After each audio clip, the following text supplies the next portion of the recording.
Please make your way into the ballroom. I see about a quarter of the attendees we were hoping to see. If you're in the lobby, go ahead and grab that cookie or that cup of coffee and make your way in. We're going to start very soon. Thank you.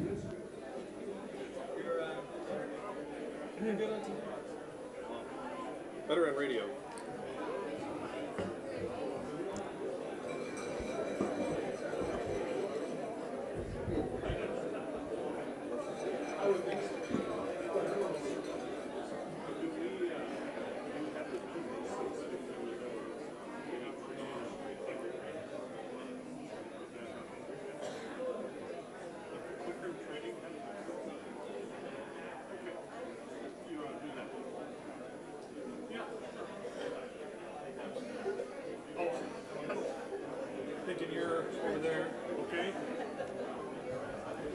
Good afternoon, everyone.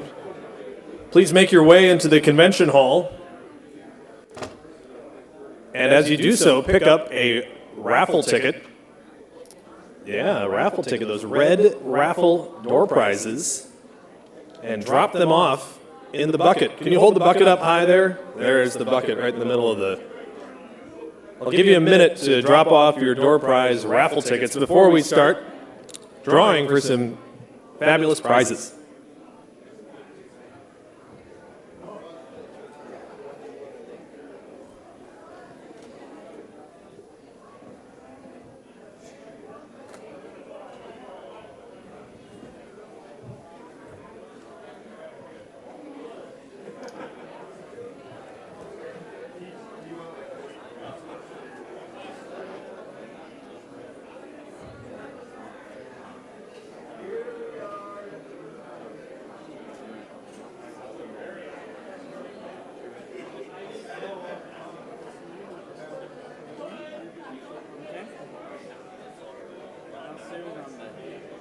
No, I don't want it. I just wondering. Yes.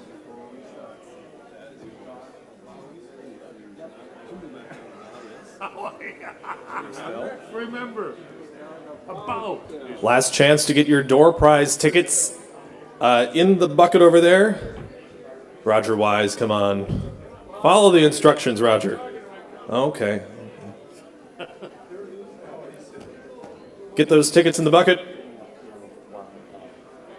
Give you 10 seconds. Oh, that's right.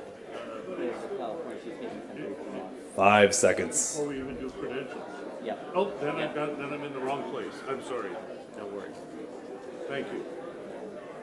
All right, I see our last tickets going in the bucket, and it's time. Olivia, can you bring the bucket forward, please? Tina Hinchley with the last second addition there. Good job, Tina. I saw that.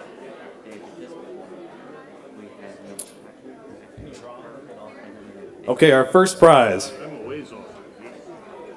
Can you draw? I'll just sit right in the front. A fanny pack. Oh, Bob Kylan, last but not least. Look at that. Okay, I'll take a ticket, please, Olivia. And the winner of the fanny pack is ticket number 000791. 791. Look at your tickets. 791. Come on up to claim it. The next prize, a stocking cap. It's olive green, little camo. And the winner is ticket number 088198. 088198. Come on up to claim your prize.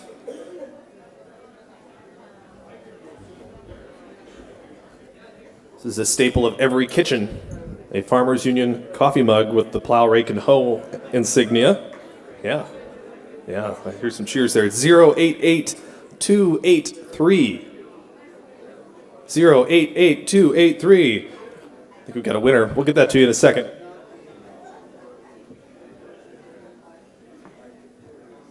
All right.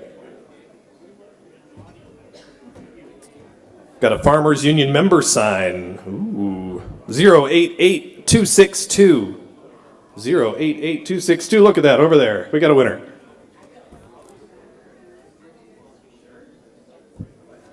Second to last prize, we have another Farmers Union member sign, 000772. Be the envy of your neighborhood. Have one of these up, 000772.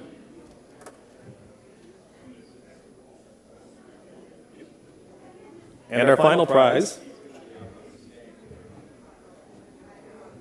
a coffee mug, travel coffee mug, 000787. Oh, this is sturdy, solid construction here. All right, we got a winner. Thank you.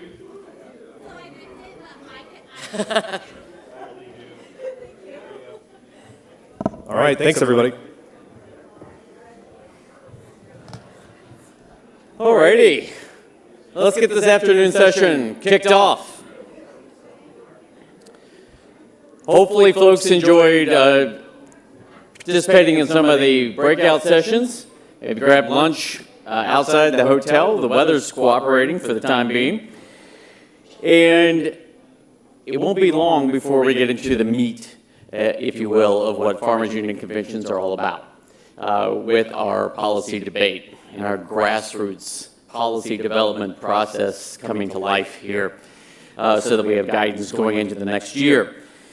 And before we get started with that, though, it is my honor and real distinction to welcome to this stage now Karen Ross, the Secretary of the California Department of Food and Agriculture. Secretary Ross was appointed to her current position in 2011 and previously served as the Chief of Staff for Secretary Vilsack at USDA. Like many of you, Secretary Ross is passionate about connecting consumers to the land and people who produce their food.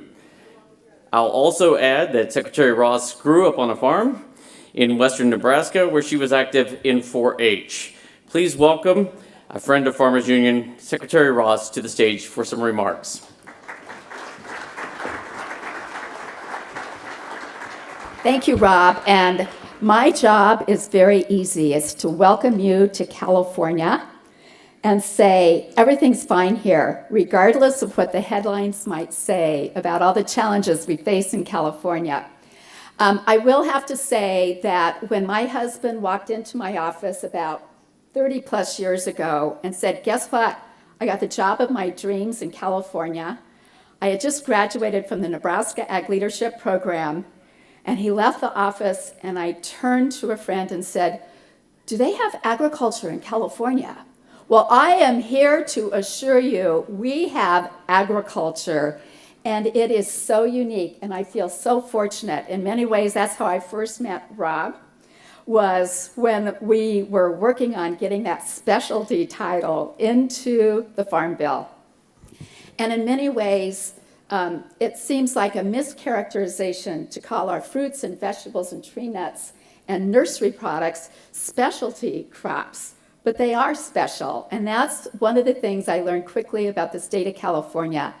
This is a remarkably wonderful place to grow things because it's a big state, 600 miles of coastline, the diversity of our soils, the microclimates, has allowed us to be the #1 agricultural state in the union since we started keeping records. And with that, I have to call out our friends at the National Ag Statistics Service because they're finishing up the census. And if we don't do anything else, filling out that paperwork that will give us the numbers we need for where investment and resources should be dedicated is critically important. But in 2021, a challenging year with COVID, our farm gate receipts were $51.1 billion. That's a pretty remarkable record when you think about we were in a drought.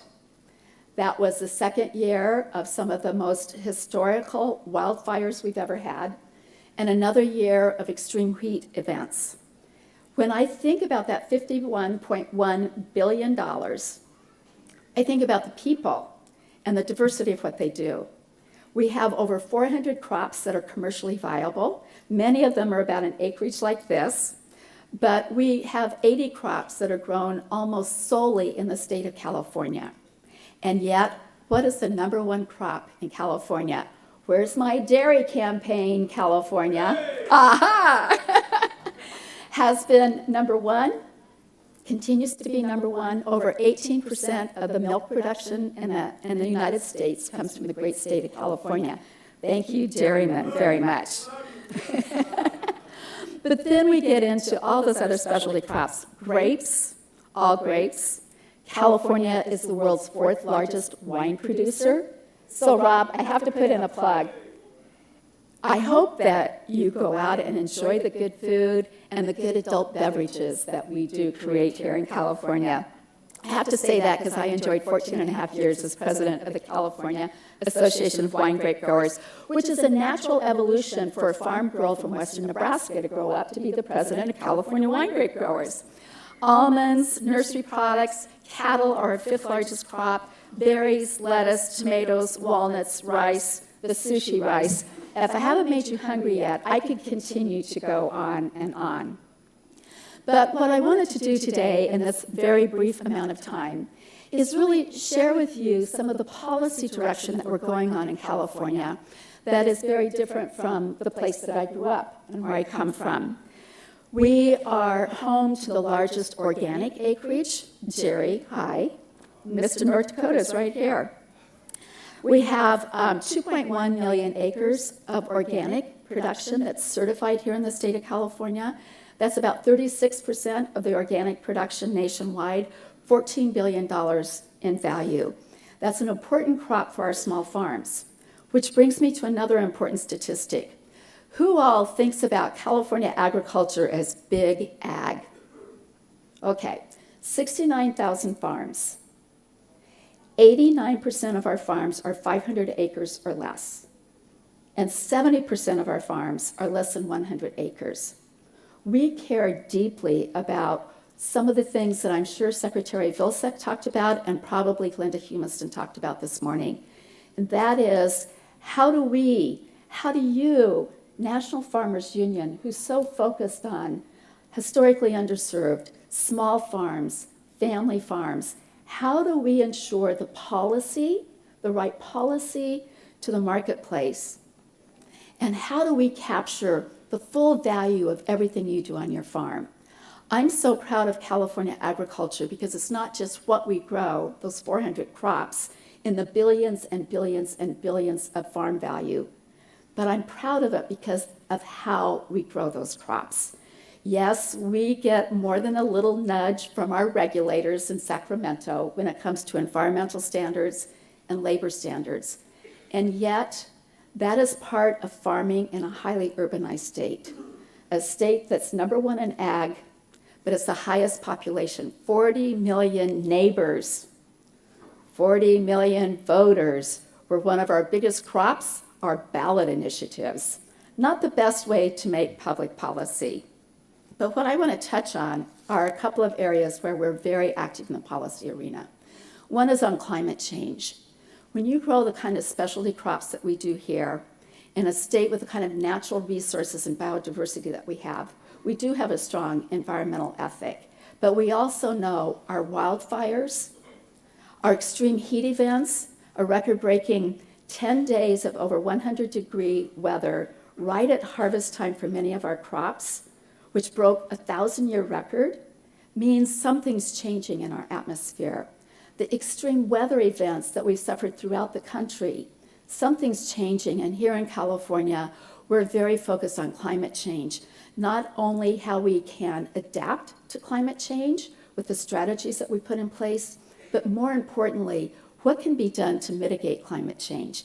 And this is why it's so important for us in agriculture. We are the tip of the spear for how our crops, our productivity, our livestock, and our workers are impacted by the kinds of events that we've witnessed and suffered through. And by the same token, only forestry and agriculture can be part of the solution. As we work to mitigate and reduce our greenhouse gas emissions from farming, we also have that magic solution, the ability to draw down carbon and store it in our soils. And in doing that, ensuring our productivity, not just to grow the food for our needs and the citizens of the world as we grow our population, but for the next generation and generations after that to be able to do that.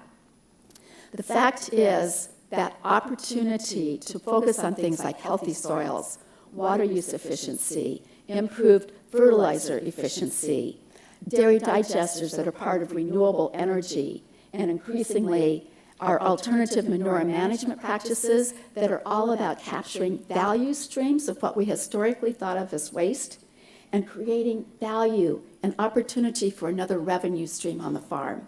It's the combination of all of the above, not just looking at a farm bill and the policies and the investments in that, as important as it is, but looking at a state like California that's committed to climate change and finding strategies and sharing those on a global basis. When we passed the mandate for methane reduction, it made us the only place on earth with a mandate, but by the same token, over $300 million thus far that have been invested with the leadership of our dairy families to be part of the solution.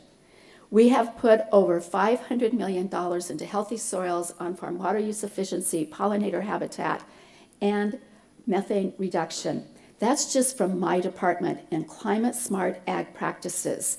We also have engine replacement, a phase out of ag burning, and energy use efficiency for processing in other departments. Over $1 billion has been invested from our cap and trade proceeds to be able to support agriculture in the transition to a carbon neutral economy of the future. Nothing more important that I can think of when I think of the droughts, and I've now lived through the two record-breaking droughts, first with working for Jerry Brown, when we had a 4-year record-breaking drought, and then the one that hopefully is ending, but not in all parts of the state today. And that is, we are facing a hotter, drier future now. We thought it was going to be 10 and 20 years from now, with the kind of temperature rise that we've been seeing and the dryness. What does that higher temperature mean for us? It means drier soil profiles, dried out watersheds, so that 2 years ago, runoff from slow snowmelt that was calculated at 800,000 acre feet literally disappeared because the soil profiles were so dry from extremely warm temperatures over concurrent years that all of that was absorbed and there was no runoff. It's caused us to create our hotter, drier future strategies where we've taken one-time funds, thank you federal government and other ways that that was generated, and we're putting that into planning, preparing, and investing for the future. We used a lot of those proceeds, $54 billion in climate smart strategies, energy use efficiency, continuing climate smart agriculture, reducing and eventually someday getting away from petroleum products to fuel our transportation grid. All of that is about how do we preserve what we have for future generations. And I would say what we just passed for natural working land strategies is about you and the practices that you are doing and will continue to do to draw down carbon. We want to increase the application of compost by approximately 40,000 acres a year. We want to expand the use of cover crops by an additional 20,000 acres a year. We want to expand no-till, which is not as popular here in California with our rotations as it is in the Midwest, by 20,000 acres a year. And one of the best strategies that we have calculated with help from the University of California, Davis, is ag land conservation. When we preserve farmland, we're avoiding vehicle miles traveled, we're helping to build up, not out, and we're creating a carbon sink in ways that others cannot do. These are all part of our strategies of being successful at farming today, tomorrow, and for generations to come. I want to add that in doing that, it's with equity as a focus for our historically underserved farmers and really targeting our dollars to those small farms with technical assistance through the University of California Cooperative Extension, our resource conservation districts, and a number of community-based organizations reaching every farmer in every language on every acre. That's all I ask. One practice, every acre, every farmer. We will be part of the solution to climate change if we can keep that focus going. So finally, I want to touch on where we are as the state of California. Just last week, we released our Farm Bill priorities. Obviously, There's much for us all to talk about, but I want to come at this from the California perspective. Most important for us is that we make sure that the food assistance title, the nutrition title, remain a solid part of the Farm Bill. I think it would be a dangerous road for us to go down if we ever separated food production from food access and nutrition, and especially with all the nutritious crops that we contribute to a healthy diet here in California. We have 5 million Californians that qualify for SNAP benefits on an annual basis. And now with food inflation and the loss of some of the temporary assistance from COVID, it's going to be even more important that we pay attention to that. But also keep in mind that's an economic stimulus because of the grocery stores that are supported with that. We adore the Gus Schumacher Nutrition Incentive Program, where you can get double bucks as low-income Californians and others across the nation to purchase more fruits, vegetables, and dried nuts at your farmer's market or a local small business. These have been wildly successful programs that have introduced people to more nutritious eating and how to avoid chronic diseases. The conservation title, for all the reasons I described in our hotter, drier future and meeting our climate goals, is critically important that we really think about the work that the governor, he was a governor once, Secretary Vilsack, that $3 billion that he's putting into the Commodity Partnership Program is so important because that's putting dollars out on the landscape, understanding how do we measure, how do we monitor, how do we quantify those greenhouse gas emission benefits, much as we've tried to do here in California. I think the conservation title will become an even more important part of how we farm and how we talk about the Farm Bill in the future. Also, crop insurance and disasters. Just the sheer number of extreme weather events that we've all suffered across this nation in the last decade says crop insurance and understanding where we don't have the numbers to keep the underwriters happy on crop insurance, making sure that we have disaster assistance of some sort, I think is going to be more important in a changing climate. And then I want to touch on the research title. It's not only water availability and water quality that challenges us, extreme heat and climate change that challenges us. It's labor availability and the need to automate, to make sure that we're investing in workforce development to operate all the new robotics and automated ways that we grow our food in California. But it's also going to demand an even more a larger investment in our research title to make sure that we continue to focus on science, technology, and innovation as part of meeting the challenges that we all face as farmers and ranchers and our rural communities that are so dependent upon us. We're very excited about that. In addition to the pressure we have farming in an urban state like California to minimize our pesticide use as much as possible and a new roadmap to 2050 to improve our sustainable pest management practices and find more biological solutions. I want to say this again, it's not by 2025, it's by 2050, because it's going to take significant investment and research to help us succeed in that way. I know that this is a lot to talk about in the middle of the afternoon, but I saw everybody get those cookies coming in here. A little sugar, I knew that growing up on the farm, a little sugar in the middle of the afternoon is a nice break from the tractor or chasing the cattle. I want to say again how much I appreciate people like you who are willing to give your volunteer time to support organizations like the National Farmers Union, to coming here and listening to your colleagues from every state in the union. I hope every state in the union is here, Rob. They should be. Okay, they should be if they aren't. It's so important to do this, to make sure that the policy that Rob works on a daily basis in Washington, D.C.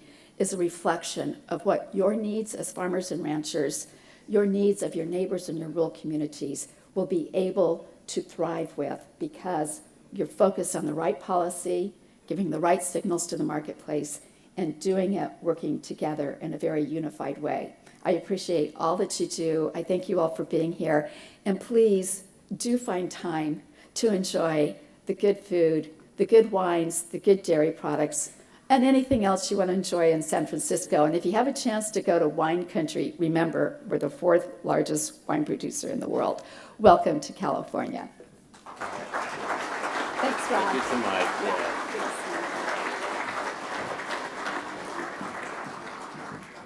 Alrighty. Also in the house is Deputy Secretary Christy Birdsong over here with California Department of Food and Agriculture.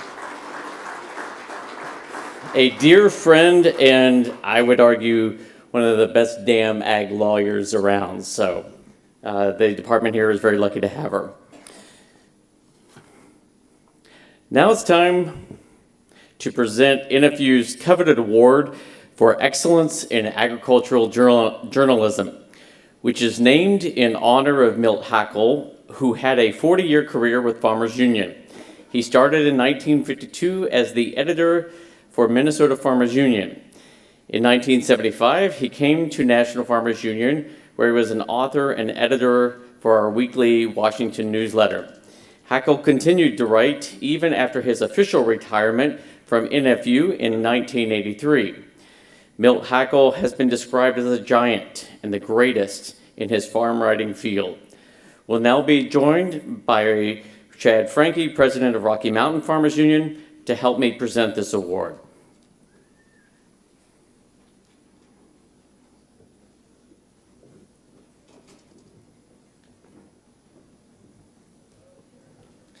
Thank you, Rob. It is such an honor to be here to present the Milt Hackle Award to the Rocky Mountain Farmers Union nominee, Luke Runyon of KUNC, the NPR affiliate in Northern Colorado. Bob, could you bring Luke forward? Luke's investigations show how water issues can both unite and divide communities throughout the western U.S. Luke's efforts have been recognized by the Society of Environmental Journalists, Radio, Television, Digital News Association, the Colorado Broadcasters Association, and the Public Media Journalists Association. As Luke says, I love public radio because I know the power of hearing someone's story in their own words, using their own voice. You can get a much better sense of who someone is and what their motivations are just by listening to how they speak, and that's a big part of why I love public radio reporting. Please join me in welcoming to the stage, Luke Runyon, the 2023 Milt Hackle Agriculture Communications Award recipient.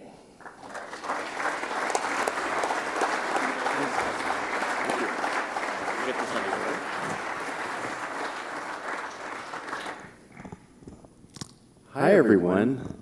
Thank you so much, Chad, for that nice introduction. And I want to give a thank you to Bob, too, for nominating me. So my name is Luke Runyon. I work for KUNC, which is the NPR station that serves northern Colorado. And at the station, I run a project that's focused on Colorado River issues for a network of public radio stations all through the Southwest. And prior to doing this project, I worked for a project called Harvest Public Media, which is a public media reporting project that covers agriculture and food production in the Midwest. And I myself am the product of two farm families in central Illinois, which is where I grew up. And so it's really an honor to be receiving this award from an agriculture group because I have agricultural roots myself, having not grown up on the farm, but spending many summer days jumping on hay bales and running through cornfields in Illinois. I was instructed to keep my comments brief, so I will do that because it sounds like you guys have a full afternoon of some fiery and passionate debate, which I'll be listening into. I just wanted to say something brief about the Colorado River because that was the focus of the coverage that was submitted for this award. For those of you who aren't familiar, the Colorado River starts in the Rocky Mountains and snakes its way down to the Sea of Cortez. 7 U.S. states rely on it for drinking and irrigation water supply. About 1 in 10 Americans rely on the river for their drinking water. There's more than 1 million acres of agricultural land that are irrigated by the Colorado River, and there's not enough of it to go around. Essentially, the river has been tapped dry. Every drop is claimed by someone, somewhere, and then some. And moving forward, the conversation about the Colorado River is who gets less and why. And as a journalist, it's my job to enter those conversations and report on those discussions because they are going to be essential to the future of the Southwest. This conversation around who gets less water and why is something that we're talking about now and will be the future of discussion in the Southwest. And I want you all to know that you have at least one journalist who is committed to covering that conversation with nuance and bringing in agricultural voices to make sure that that kind of coverage, those stories are told in a fair and balanced way. Just briefly, I will plug a project that I'm working on that's related to this. So at the end of April, I'll be releasing a podcast that is going to be focused on Colorado River issues. So keep an ear out for that, and you'll be able to find that through KUNC, or if you live in the Southwest, your local public radio station. So I'll just say briefly, thank you so much for this award. It really is an honor to be receiving this from the National Farmers Union, and I hope you have a great rest of your conference. Thank you all.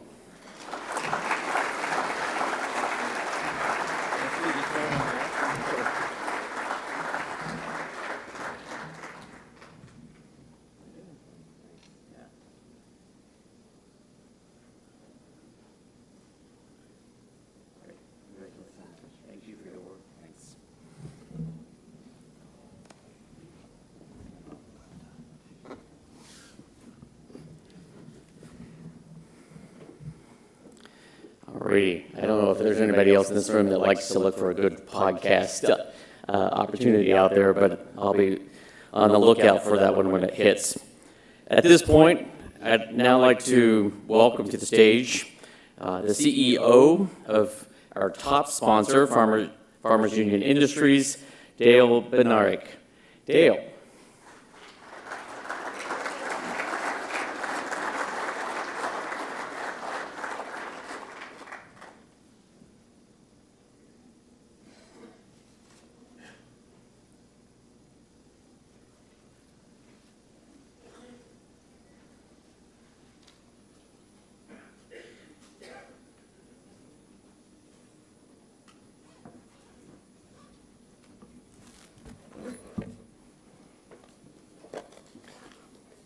Thanks, Rob.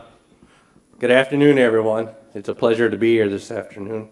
I've had the great honor to do this a couple times now, and it always seems to get bigger and better as the years go on. So I do want to give a shout out. I do appreciate being in San Francisco.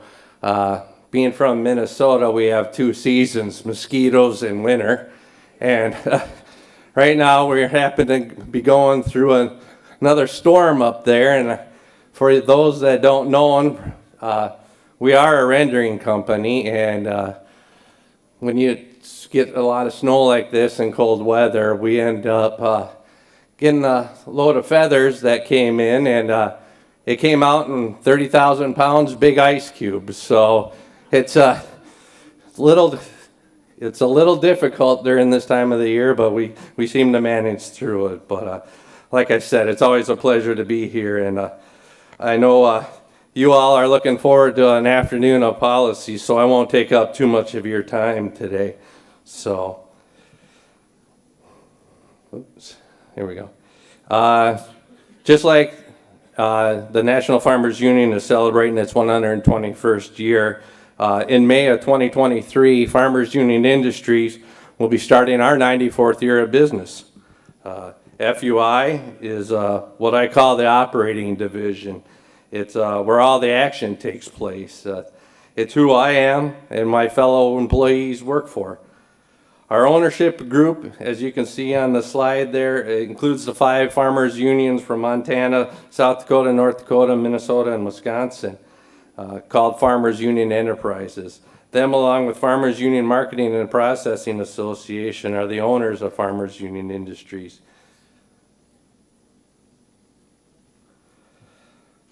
Just like National Farmers Union started 121 years ago with a vision, Farmers Union Industries also started in 1929 with a vision to ensure the economic security of livestock producers. The company's founders and current board of governors to this day have not wavered from that vision. They still are advocating for the family farm to keep it alive and well.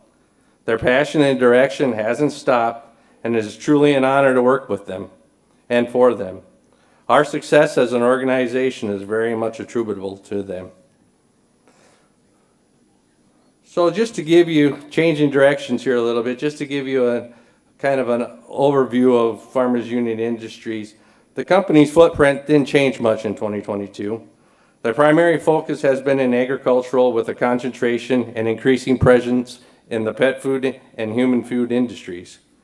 We still have our 6 divisions. We're still located in 3 different states, and we have 5 locations. We had a very successful year financially. The company ended up with $426 million in sales, an increase of over 17% from 2021. A lot of the sales growth was attributable to prices. As you will see here in a few minutes, volume in some division was down. Focus was trying to remain ahead of the game, sales-wise, with the inflatable input costs like natural gas and fuel. Also, if that wasn't enough, after dealing with the pandemic in 20 and 21, a little thing called high path AI hit us, and hit us pretty hard here, especially in our turkey poultry division. We did manage our way through it, and I wish I had a crystal ball to say that I wish it was over, but that just wouldn't be realistic. What I can say is that we had a lot of success, and the success that we had was attributable to the hardworking employees. Currently, FUI has 513 employees. That's up 66 from a year ago. Before I give a brief overview of the visions and how we did and how diverse we are, I would just like to point out that our corporate office is located in Redwood Falls, Minnesota. Right now, we have a snow pile that's taller than the building, and I have a little pool going on that I think about July 4th it'll disappear. So the building was built in 2017 and currently has 28 employees dedicated to the strategic commitment of growth, relationships, and employee well-being. I'm very proud to say that over the past year, we were very fortunate to fill some key positions with both experience and youth. In fact, before I get ahead of myself, I just want to give a big shout out to a few employees who accompanied me on this trip. Our CFO, Josh South, and our Director of HR, Bonnie Albright, both have been instrumental to the growth and purpose of FUI and are really great to work with. So Josh and Bonnie, please stand and be acknowledged.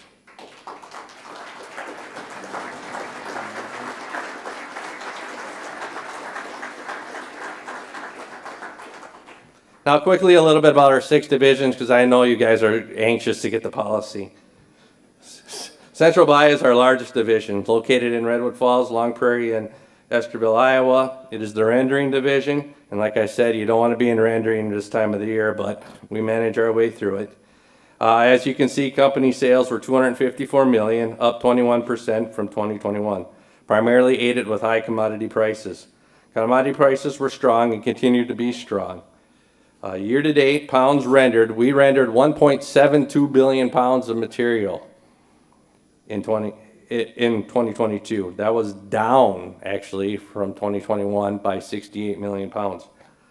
One of the reasons for the pounds being less and challenges, of course, was the high path AI. The last time we faced such a challenge with high path AI was in 2015. And like I said, it really did affect our turkey volume. Chicken, not so much, but turkey, it really had a significant impact. In Minnesota alone, we were in excess of 3.9 million birds were affected with the disease, which resulted in our rendering pounds in poultry being down about 51 million pounds. On the beef side of the business, we saw a 5% decrease in pounds, primarily with them not running as much volume and weekends as in prior years. Our pork was actually up by 13%. Lastly, for Central Buy, the other significant challenge was and continues to be trying to maintain our processing cost. Inflationary pressure has made supplies, wages, and repairs more expensive.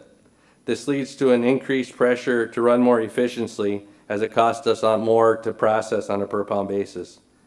Lead times for critical equipment has been extended and utility costs have risen dramatically as we're paying twice as much for natural gas and fuel as we did a year ago. Redwood Farms Meat Processors is our hog processing facility located in Esterville, Iowa. It had sales this year in 2022 of $44 million, up 28%.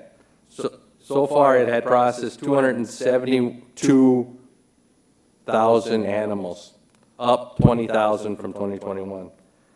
The capacity has been a challenge to procure animals because of price, which, as you would understand, then leads to a profitability becoming challenging with the small split between hog cost and meat cost. Encouraging news is that we've been able to recruit employees and market pressure seems to be easing. As in 2023, we are running more animals per day than we did in 2022. Performance Pet Products is our wet dog and cat food, canned pet food division located in Mitchell, South Dakota. 2022 year-to-date sales were $55.8 million, up 21% from 2021. We have had to raise our selling prices to keep up with the inflationary cost. One of the biggest increases was in our cans, because our cans are made out of steel, which is a commodity. For the year, the division produced 57.5 million cans of dog and cat food in a 13, 5.5, and 3-ounce can. That was actually down 1.2 million cans.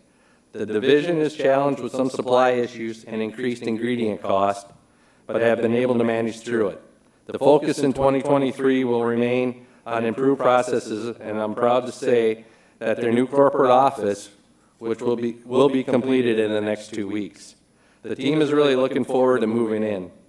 Sales in 2023 are slow as inflation has put some added pressure on buying a premium dog food. The team is looking for additional customers as we have capacity in our facility. Northland Choice is our fourth division. Northland Choice is our wet pet food processing division located in Redwood, Long Prairie, and Waite Park, Minnesota. It processes frozen and fresh chilled poultry proteins. For the year, the division had $37.3 million in sales. That was actually up $6.5 million from 2021. At year end, we were sitting on a significant amount of chicken, as our chicken accounts were not as hit with high path AI as were the turkey accounts. In 2023, we were able to sell some of that volume to bring our inventories down. For the year, the division processed 79.4 million pounds of material. The big increase in sales was attributable to the higher sales price to customers, primarily due to the higher input costs from suppliers.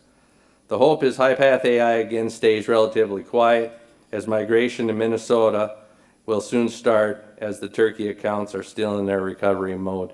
So high path AI will probably become our third season. Our fifth division is Midwest Grease. It is our grease collection and grease trap cleaning business. Year-to-date sales is $17 million compared to $12.9 million in 2021. Pounds collected was 29.1 million pounds, down 767,000 from 2021. Used cooking oil prices have remained very strong, so that really helped with the profitability for the division. We are now starting to see a drop in used cooking oil prices here in February. And finally, Artex Manufacturing, located in Redwood Falls, Minnesota. Artex Manufacturing manufactures manure spreaders and trailers. Sales for the year was $18.3 million compared to $18 million in 2021. The company produced 313 units compared to 346 a year ago, so they were actually down 33 units. The company got off to a very slow start in 2022, primarily due to a lack of workforce and some supply chain issues. The company did install a new laser in July of 2022 to start making some of its own parts. It's been a slow learning process, but is getting more utilization every month. The company has also invested in a robotic welding system to be installed here in 2023. We are also in the process of adding on to our production facility, and they have been off to a great start here in 2023, already produced 65 units compared to 36 a year ago. Again, all told, company sales was $426 million. As far as 2023 goes, we hope commodity prices remain strong. January and February on Central Buy has stayed strong. The only downfall, once again, we're seeing is a decrease in the grease market. We hope that inflation returns to normal to help drive down and stabilize some input costs. Our focus will remain on better utilization of our people and equipment and focus on continuous improvement. After a year off, we will continue to invest in our facilities as we have a number of projects that are in various planning stages. Some of them will require significant investment, and some projects have already started, like updating our wastewater facility in Long Prairie, finishing the office in Mitchell, South Dakota, adding on to the Artex manufacturing for more production. Our hope is high-path AI will disappear or even slow down. Finally, we will continue to invest and give back in our communities and look how we can grow and look for the next opportunity. We like to say we are proud to be a family of companies, and family is always there for you. I just wanted to end by thanking you for allowing me to speak today.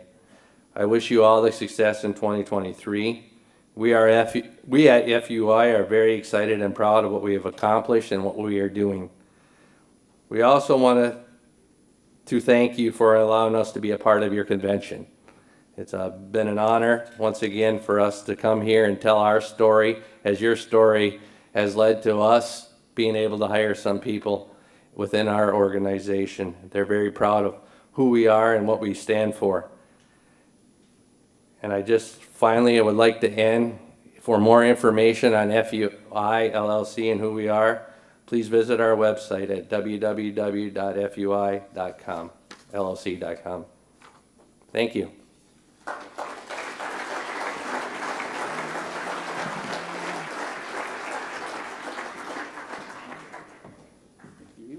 Alrighty.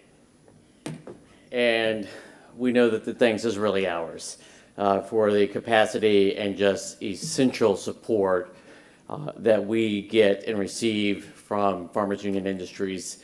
And is that not impressive, what this company has been able to do? And I know that most people in this room understand this, but it hasn't always looked like that.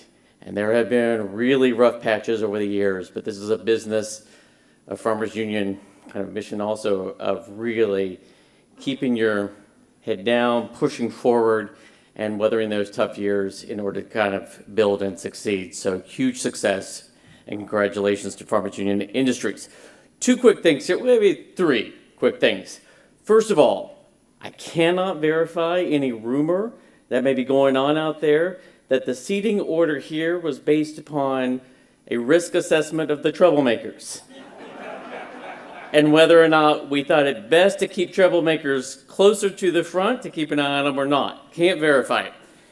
The other thing is, it turns out that my selfie skills have not improved, that the one I did the other day was not usable, but this is also useful because I also have a kid at home who keeps asking me why I can't contact him right now and respond. So let's try another selfie here.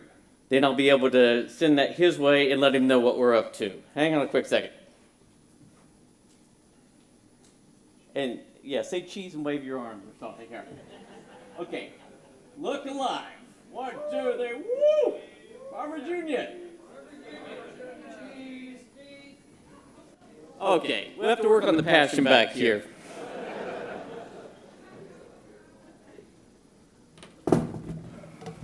Remember, delegates must display the red name badge. Delegates. So grab my name badge right here. Those will get be allowed to the microphone first, and then other members as necessary. And if I could get Dave and Mike back up on the stage as well. We can also have Mary Castaway. Is Mary in the room? There's Mary.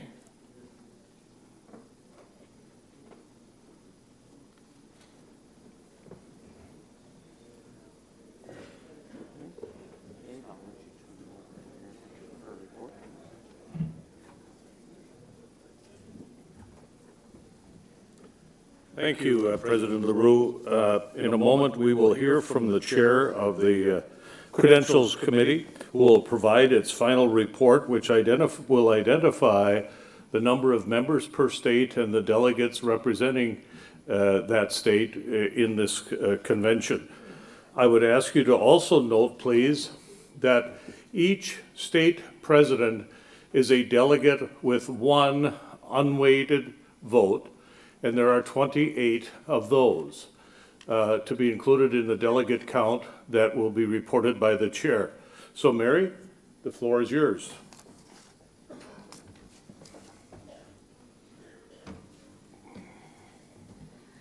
Good afternoon. The Credentials and Rules Committee has met and reviewed the certifications and has determined that in accordance with Article 9, Section F of the Charter and Bylaws of the Farmers Educational and Cooperative Union of America, that a quorum exists for the conduct of business for this convention. 195 delegates have registered. Please refer to your printed report. Alaska has 18 votes and 1 delegate. Arkansas has 21,213 votes with 6 delegates. California has 306 votes with 3 delegates. Hawaii has 773 votes with 3 delegates. Illinois has 207 votes with 2 delegates. Indiana has 591 votes with 3 delegates. Iowa has 929 votes with 3 delegates. Kansas has 3,049 votes with 4 delegates. Michigan has 495 votes with 3 delegates. Minnesota has 18,243 votes with 14 delegates. Missouri has 103 votes with 2 delegates. Montana has 11,347 votes with 11 delegates. Nebraska has 3,155 votes with 4 delegates. New England has 117 votes with 3 delegates. North Dakota has 62,489 votes with 44 delegates. The Northwest has 126 votes and 0 delegates. Ohio has 3,145 votes with 3 delegates. Oklahoma has 58,203 votes with 26 delegates. Pennsylvania has 294 votes with 1 delegate. Rocky Mountain has 14,964 votes with 14 delegates. South Dakota has 17,823 votes with 16 delegates. Texas has 670 votes with 3 delegates. Utah has 1,382 votes with 3 delegates. And Wisconsin has 1,984 votes with 2 delegates. You've heard the report of the Credentials Committee, the final report. it would be in order to receive a motion to approve the final report. I have a motion. Is there a second? Is there discussion? I would just point out that while I indicated the president of each state is a delegate here, and each president in that capacity has one single unweighted vote, there can be instances in which the state president was also elected as a weighted delegate and thus would have the votes apportioned to that delegate body from that state. An example of the allocation issues is, for example, in the case of Arkansas with 21,213 members and 6 delegates, each of those delegates will cast a 3,536 weighted vote on matters presented before the convention. Is there further discussion on the report before we vote on the motion to accept it? Seeing none, all in favor of approving the report indicate by saying aye. Those who are opposed say nay. The motion is carried. Let's thank the members of the committee for the work they did on rules and credentials. Thank you.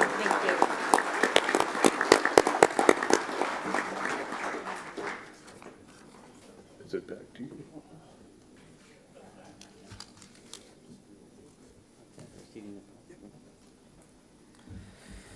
Alrighty, at this time, please let me welcome Minnesota Farmers Union member Melanie Thomas, the NFU Policy Committee Chair this year.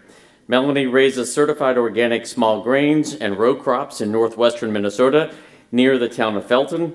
She is a beginning farmer, now in her 5th year.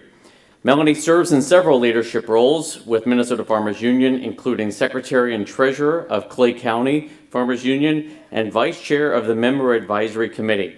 She is also a graduate of MFU's New Leadership Academy. She served on the MFU Policy Committee in 2021 and the NFU Policy Committee in 2022. She has returned to the committee this year as chair. As they are making their way forward, it's my understanding that we have not had a practice session yet with our clickers. And so we should get the clickers distributed to the delegates, those individuals with a red badge, and we'll have a little practice session. For those not familiar with this methodology, this clicker that you're going to receive allows you to vote yes or no on whatever matter is before the body, and it is tabulated electronically and posted on the board. I will indicate vote now as the signal to the operator in the back of the room to turn the system on, and that is your indication to press yes or no as you see fit on the pending question. Once you have voted, your device has now registered and cannot be changed. So make sure you have thought through and understand which button you wish to push and which way you intend to vote. We'll take a practice run at this. I'll just await the distribution of the devices. Sorry.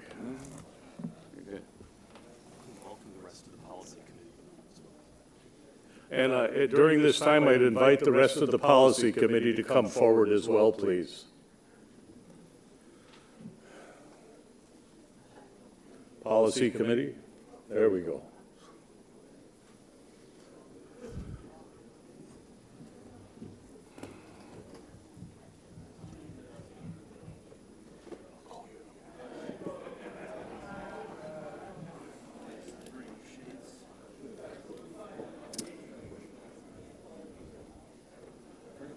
Has everybody received the clicker? Okay, that's all right, we'll wait.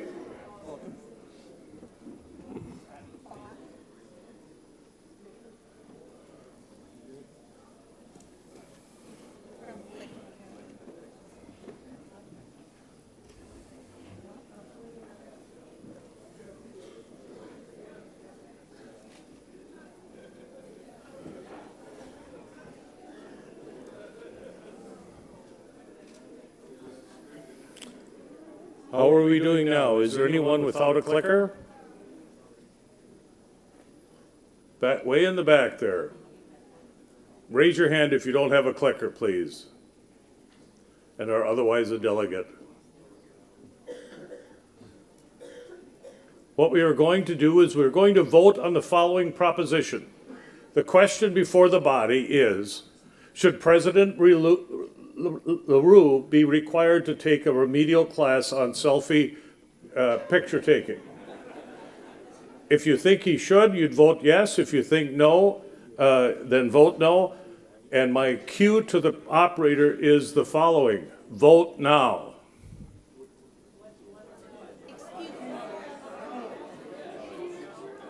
The question before the body is, should President LaRue be required to take a remedial class in self-portrait or not? There being 103 in favor, Rob, and only 22 declining, it's nearly unanimous that you need further education in this regard. Let's do one more.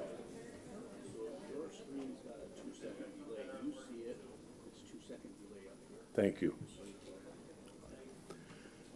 Yes, sir. Do you have a question? Keep your hand up so we can get one to you that is working.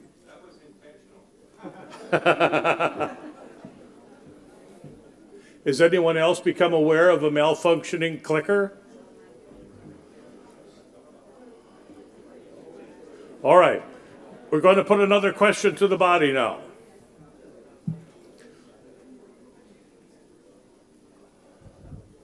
It's not uncommon for Linda Larson to have a question about how to do something here. So, okay. Thank you for answering her inquiry. If you believe if you believe that San Francisco has been a nice place to have a convention, you would vote yes. If you don't, you would vote no. Vote now.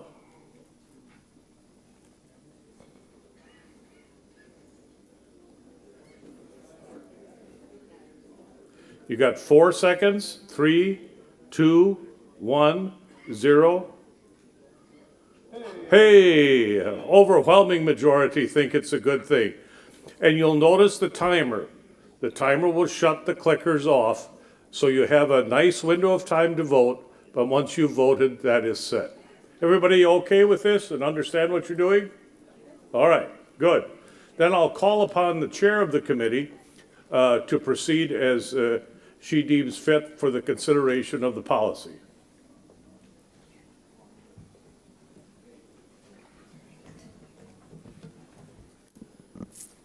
Well, thank you, President LaRue, for the introduction. And I also want to say thank you as well to the Policy Committee for all your work. Can we give these people a round of applause? All right.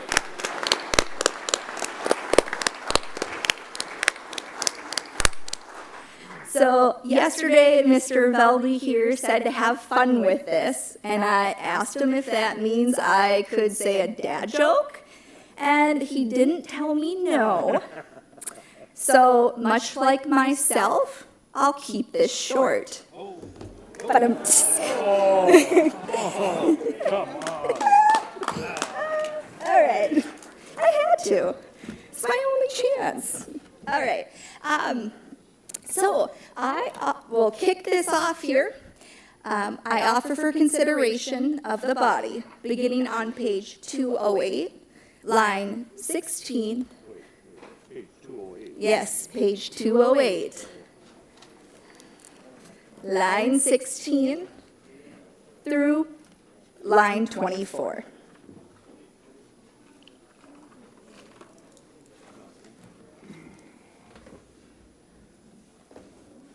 You've heard the report of the committee, which is to consider beginning on page 208, lines 16 through 24. May I have a motion to adopt? A second? Thank you. Discussion. Dealing with policy debate.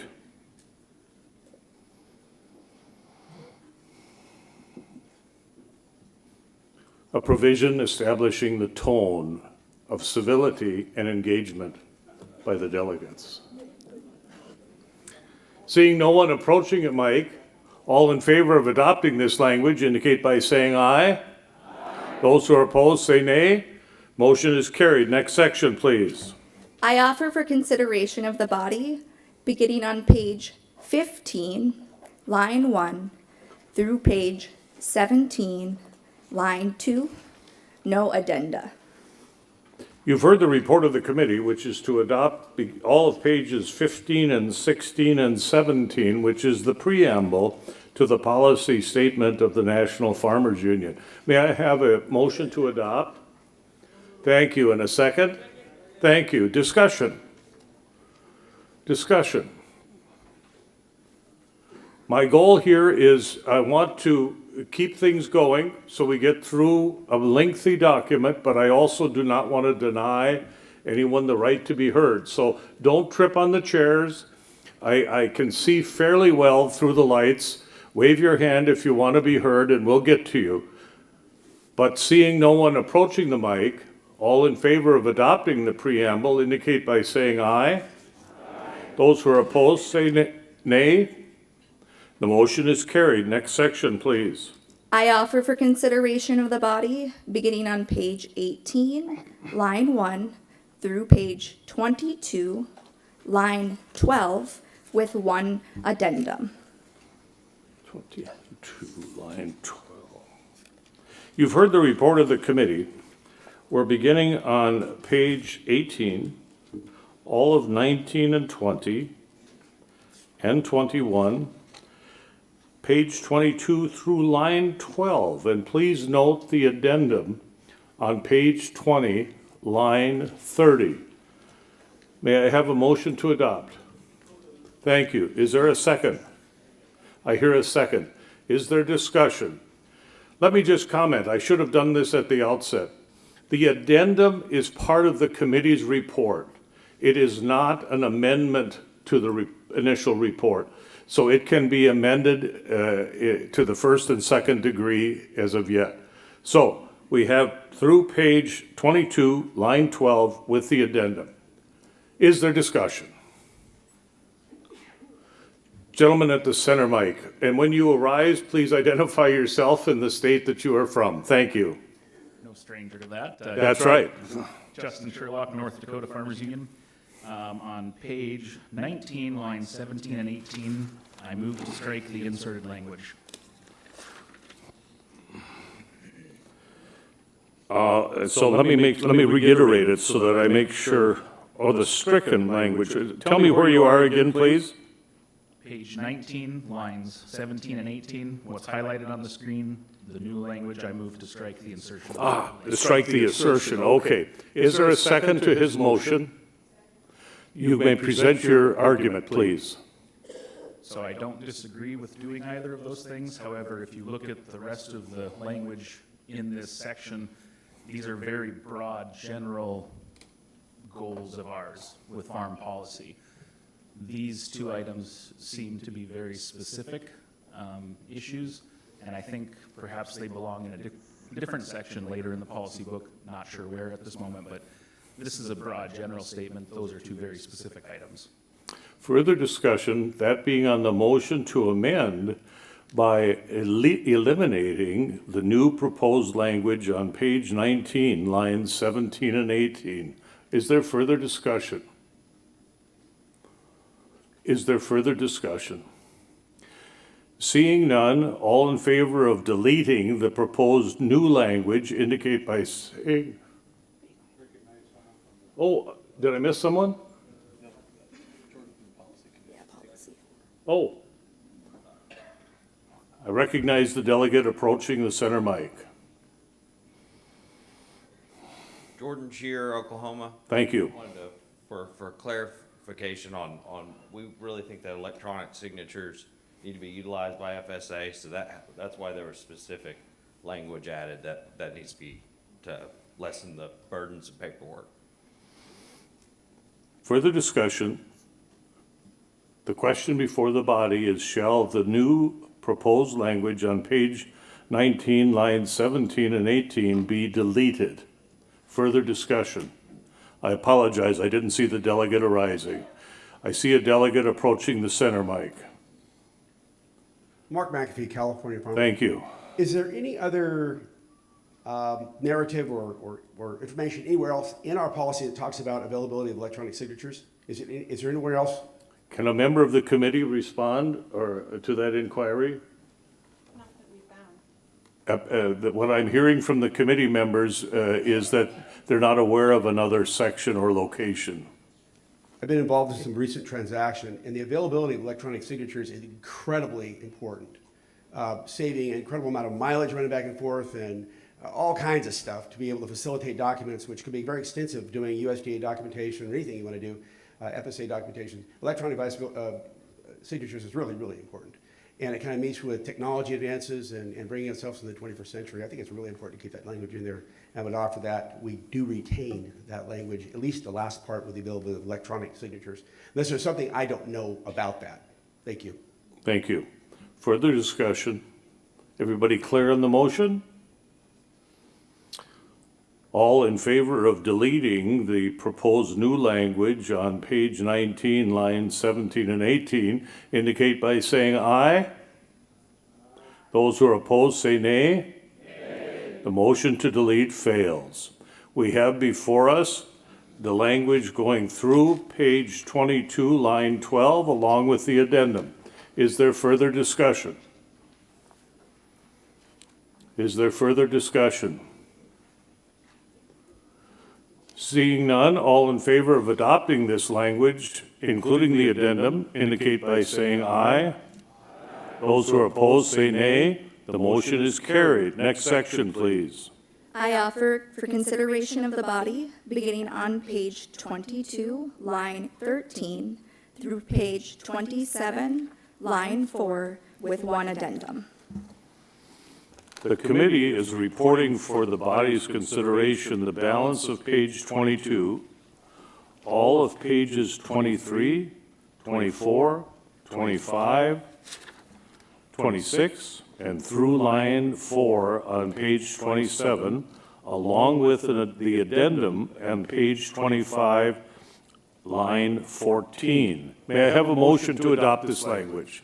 Thank you. Is there a second? Thank you. Discussion. I see a delegate at the center mic. Paul Sobosinski, Minnesota Farmers Union. Thank you. A piece is being handed out right now as in terms of a provision as it relates to expanding local and regional processing. It would come under page 24. Yes. And it would start on after lines 21. After the word markets? Yes. So the title, it would be under the division local and food systems. And so would it be a 14 now? Is that it? it would be a new line. It'd be, I think it'd be under line 22, page 24, and line 22. It'd be 14. And then, Yes, okay. And it would read, if I may. Yes, you may. We support expanding local and regional meat processing development through 1, continuing support for meat processing training at technical colleges. 2, supporting incentives for employee retention. 3, supporting generational transition of processing plants through apprenticeships. 4, working across government to establish financing options to develop model business plans, provide technical assistance, streamline regulations in permitting, and otherwise make it easier to start a new processing business. You've moved your motion. Is there a second? All right. Let me interrupt you, Mr. Sobosinski, to say if you have a written copy of these, please bring it to the Secretariat so they have an adequate opportunity to put it up on the screen. And I believe you did in this case. Please proceed with your proposal. We offered this resolution based off our work in Minnesota to expand local and regional processing, particularly with small meat processors. We adopted in Minnesota a special order of business calling expanding local and regional processing. This provision, the key points were lifted off of that particular document. And we're offering it because we see that as a very important part of expanding opportunities for farmers who do direct marketing, that type of a piece. And the whole idea is looking at having more small meat processing, local lockers, where farmers could add value to their livestock. Further discussion on the motion to amend by adding certain language. On this amendment, delegate at the center mic. Carol Anderson from Minnesota Farmers Union. We've done a lot of work already in Minnesota, and we've had funding for our technical colleges. 2 of them are cranking out 8 students every semester, so that's 16 every semester.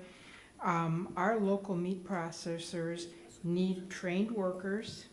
They need financing to, add a cooler or equipment or build.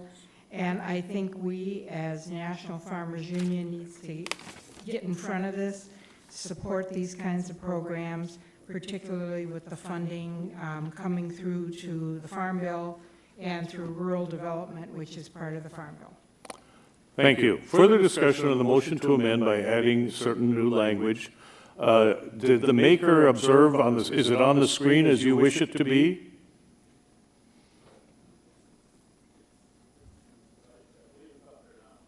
All right, so the new language is on the screen and is underlined. It's noted as being item 14, beginning "We support expanding."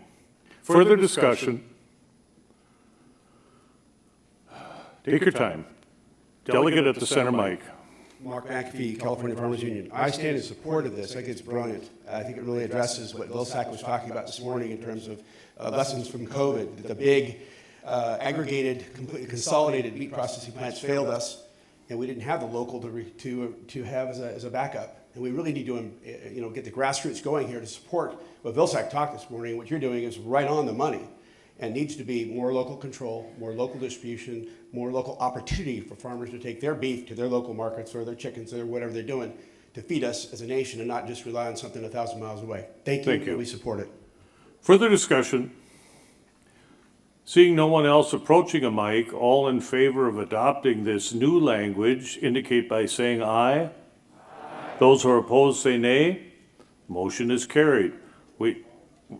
We now have before us this section as amended along with the addendum on page 25. Is there further discussion? I see a delegate to my right.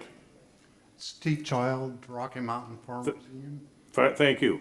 I'm looking at the addendum, page Yes. 25, line 14. Yes. I would move to amend this to change the word "that" to "who," referring to the farmers and ranchers, so it would be grammatically correct. I dare not comment on grammatical questions. I ain't no good at that.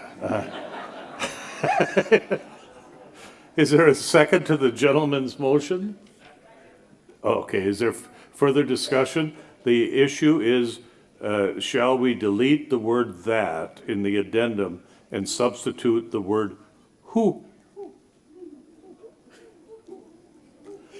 I think you're ready for the question. Oh, no, excuse me, delegate to my right. Roy Falsgraf, Rocky Mountain Farmers Thank you. Union. I think the right word should be "whom," but I went to an engineering school, so I'm really not sure. Well, I'm going to take that as a thought, not as a motion to amend. I'm going to stick with the original proposal, which is "who." Seeing no objection, yeah, I don't need more "who's," okay? All in favor of inserting the word "who" instead of the word "that" in the addendum indicate by saying aye. Those who are opposed say nay. The who's have it. Okay. We now have this section before us as amended. Is there further discussion? Is there further discussion? All in favor of adopting this section as amended indicate by saying aye. Those who oppose say nay. The motion is carried. Next section, please. I offer for consideration of the body, beginning on page 27, line 5, to page 30, line 9, no addenda. You've heard the report of the committee, which is to consider the balance of page 27, all of page 28, all of page 29, and the first 9 lines of page 30. May I have a motion, please? Thank you, and a second. Thank you. Discussion. Seeking discussion going through page 30, line 9.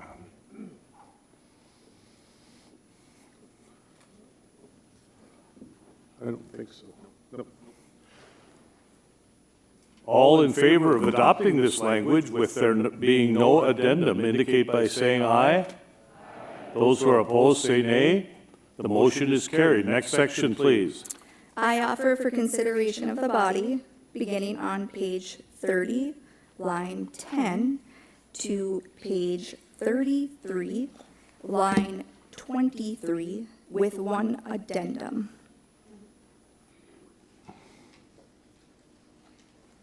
You've heard the report of the committee, which is to adopt the balance of page 30, all of pages 31 and 32, and through line 23 on page 33, with one addendum on page 33, line 1. May I have a motion to approve? Thank you. Is there a second? Thank you. Is there discussion? Is there discussion? Seeing none, all in favor of adopting this language, including the addendum, indicate by saying aye. Those who are opposed say nay. The motion is carried. Thank you. Next section, please. I offer for consideration of the body, beginning on page 33, line 24, to page 35, line 11, with 4 addenda.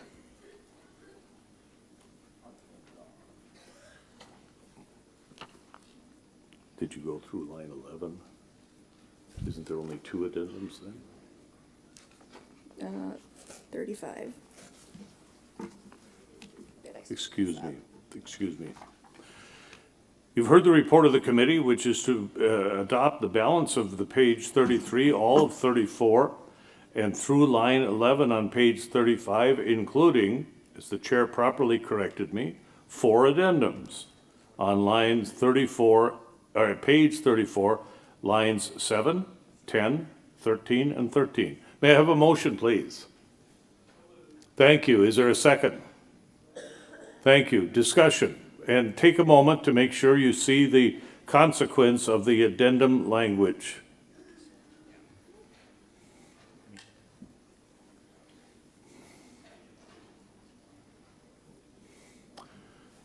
I recognize the delegate to my right. Thank you. Steve Child, Rocky Mountain Farmers Union. Thank you. The addendum on page 34, line 13, could I have a clarification on what is the meaning of USDA establishments in reference to the exempt and inspected poultry? Is there someone on the committee who could respond to that, or someone on the floor who can identify what is it meant by USDA establishments?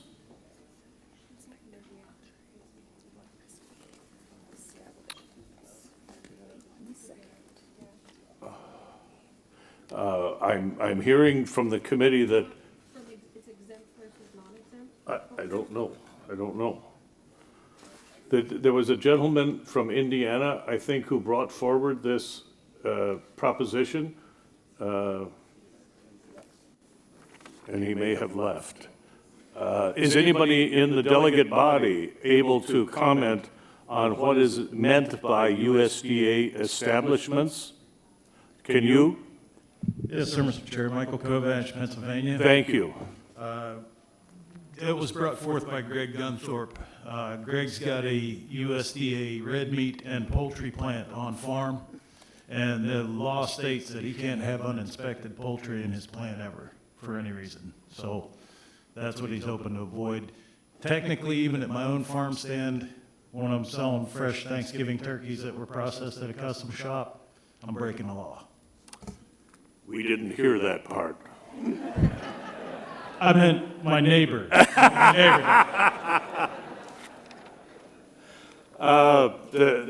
can't put my eye on the delegate who raised the question. Did you get an answer, sir?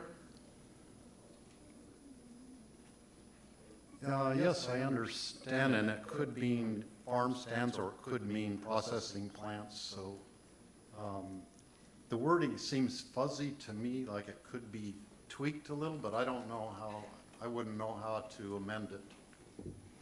Very good. Further discussion on this section as amended with the 4 addendum. Delegate to my right. Roy Faltzgraff, Rocky Mountain Farmers Union. Thank you. Dealing with the addendum, that first new line 13. Yes. I move to insert the word inspected between USDA and establishments. Is there a second? All right. Speak to your motion. Why do you seek that insertion, please? I think it clarifies the statement that, because the USDA establishment could be their offices in Washington, D.C. Further discussion on the motion to insert a word, inspected, in the addendum on the first reference to line 13. Are you speaking to that? Please. Jan Tusick, Montana Farmers Union. Thank you. What they mean by USDA establishments is an establishment that carries a USDA bug, the logo, the inspected logo. So that's what I think they mean by that language. And that under USDA law, you cannot have 2 codes of inspection. So this is very confusing because it's mixing 2 codes of inspection. They have exempt code, and then they have red meat code, they have poultry code. So I do find it very confusing, and I don't support this.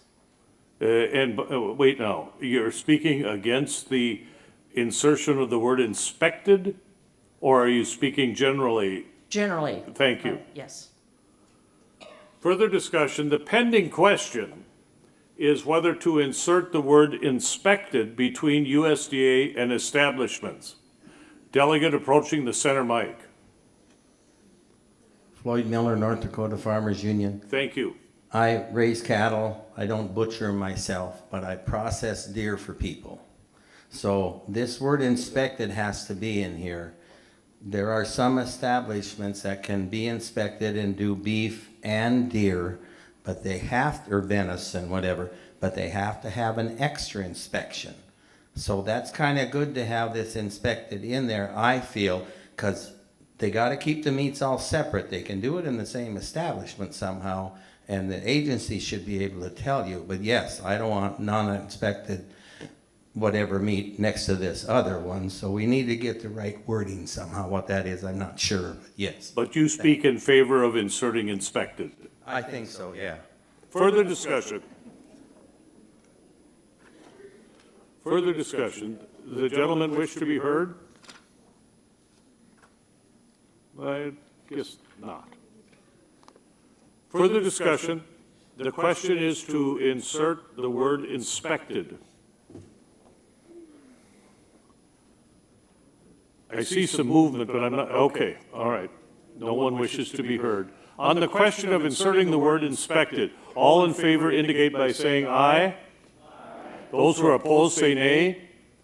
The word is inserted. We now have this section before us through line 35, line 11, page 35, line 11, including the 4 addendums. The delegate at the center mic. Mr. Chairman, Ted Winter, Delegate, Minnesota. Thank you. And the addendum, page 34, line 10, strike commission and insert ombudsman. Yes. Can someone tell me why they needed to change that language in radio policy from commission to ombudsman? Can the committee respond to that, please? Yeah. Come on up here, so we make sure people can hear.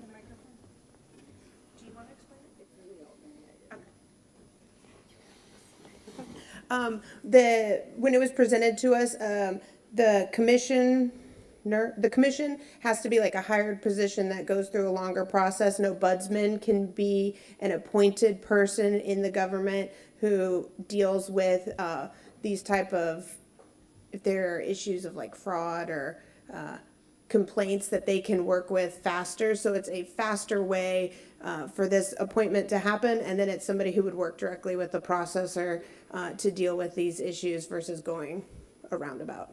They just felt it would streamline. Satisfy the inquiry? Okay, further discussion? What we have before us now is through page 35, through page 35, line 11, including the 4 addendums as modified or amended. The delegate to my left. It's Katie from Missouri. Thank you. I want a clarification on line 34, insert redefine USDA and Small Business Administration to what? I wasn't sure what that was about.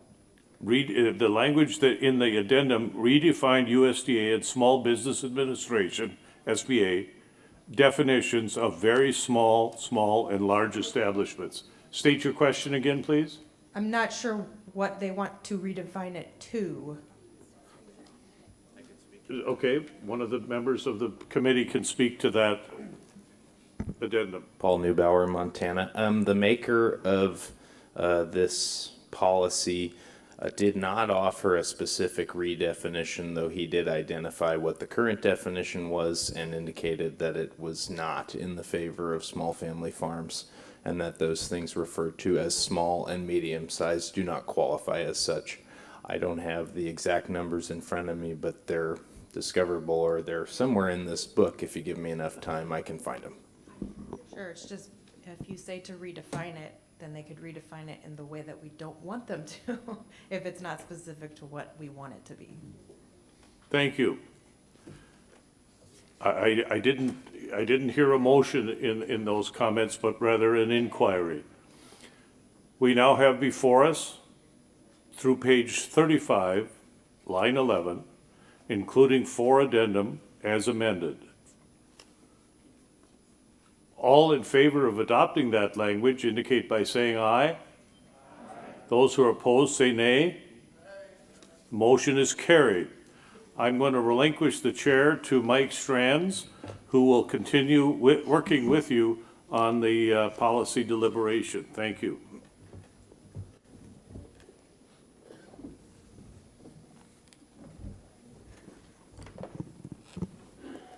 Buckle up, everybody.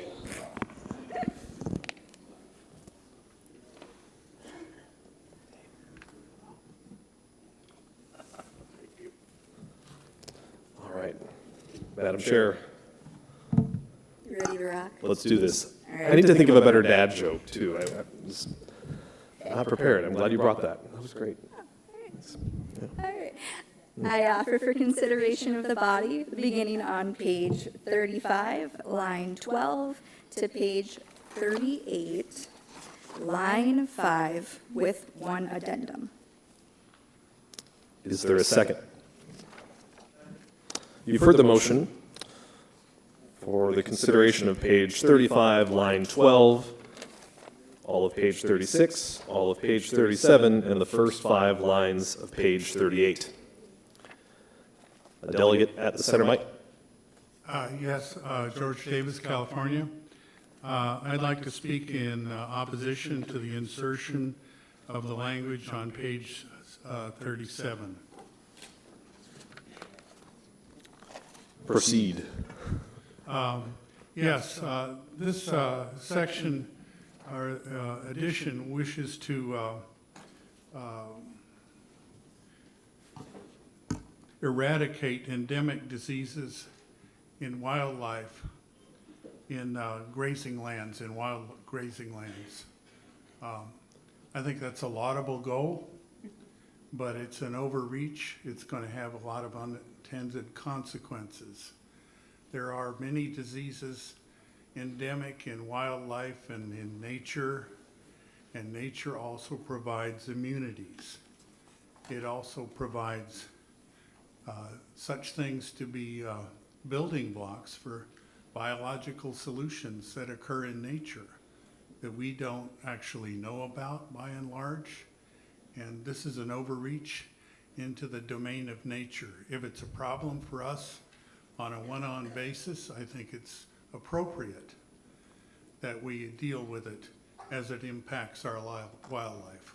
However, if we go out into nature and wish to eradicate all diseases within nature, we are exceeding our domain as human beings. The delegate stands in opposition to the additional language, but do you have a motion? Yes, I have a motion not to accept this language. Motion is to strike the new language found in the addendum for page 37, new line 10. It's seconded. You can see that language on the screen. It's highlighted. Is there further debate on the motion to strike this language? Delegate on my right. Patrick O'Neill, Rocky Mountain Farms Union.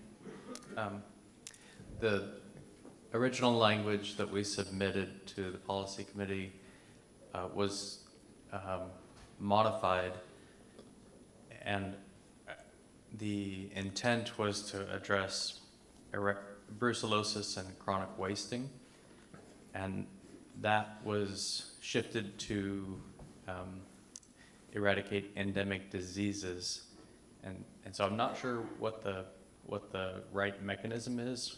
The motion is to strike the entire thing, but that was the original intent when we brought this. Recognize the delegate at the center. Robert Thompson from Oklahoma.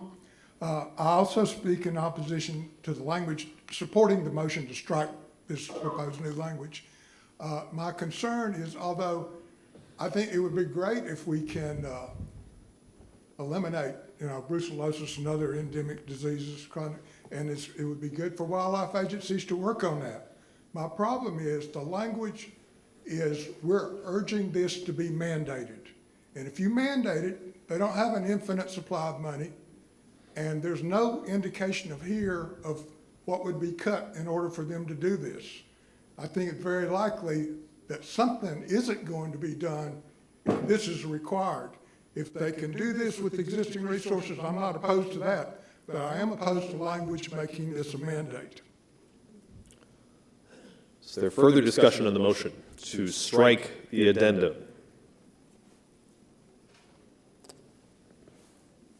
Delegate approaching the center microphone. Take your time. Mark McAfee, California Farmers Union. I also stand in support of eradicating or getting rid of this. I enjoyed that. The best I could come up with. We've learned a few things through COVID. We've learned a few things about the immune system the last few years. And the one thing is, you go out with helicopters and try to kill whatever you're trying to kill. You're going to miss some. And whoever did survive is going to adapt and overcome. And so it's kind of a waste of money, because Mother Nature has its own rules. And if mankind tries to go out there and run Mother Nature really deep, you know what? Thank you. Is there further debate on the motion to strike the new language on page 37, line 10? Further debate on the motion to strike. Seeing none, we'll proceed to vote. All those in favor of striking the language on page 37, line 10, as found in the addendum, please signify by saying aye. Aye. All those opposed say no. Motion passes. The language is stricken. Is there further debate on the motion to accept the language from page 35, line 12, through page 38, line 5?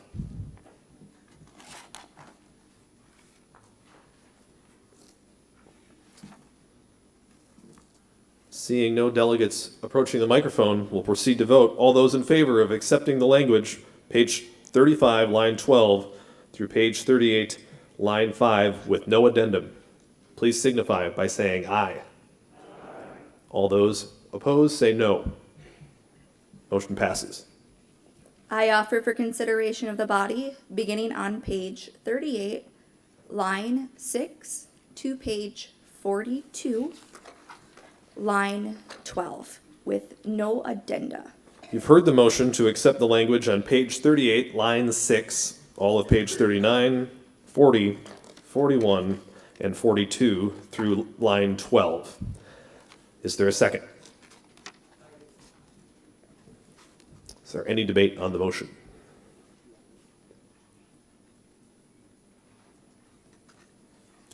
This covers the language on page 38, 39, 40, 41, and the first 12 lines of page 42.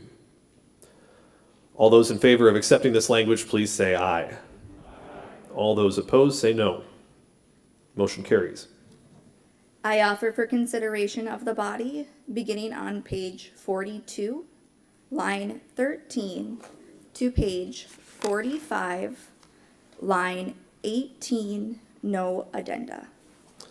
Is there a second? Second. You've heard the motion, and it's been seconded to accept the language from page 42, line 12, through page 45, line 18, with no addendum. Is there any debate?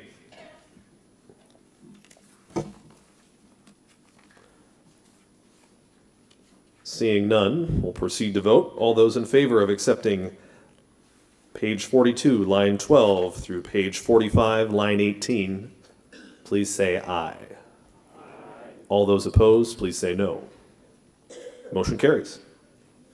And with that, I am going to exit, but before I do, I have the honor to introduce our next policy committee member to introduce policy. It is Charles Hibner of New Mexico. Charles lives in northern New Mexico on his family ranch, where he runs a 250 cow-calf operation. Charles served for 31 years as a soil scientist and major land resource area project leader at the Natural Resources Conservation Service. He is the president of the Northern New Mexico chapter of Rocky Mountain Farmers Union and served on RMFU's 2019 Policy Committee. Welcome, Charles.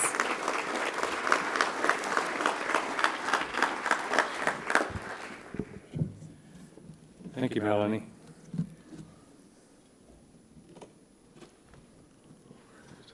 I don't have a good joke, so I'll just dive right into it. That's not at all true, Charles. We just don't have time.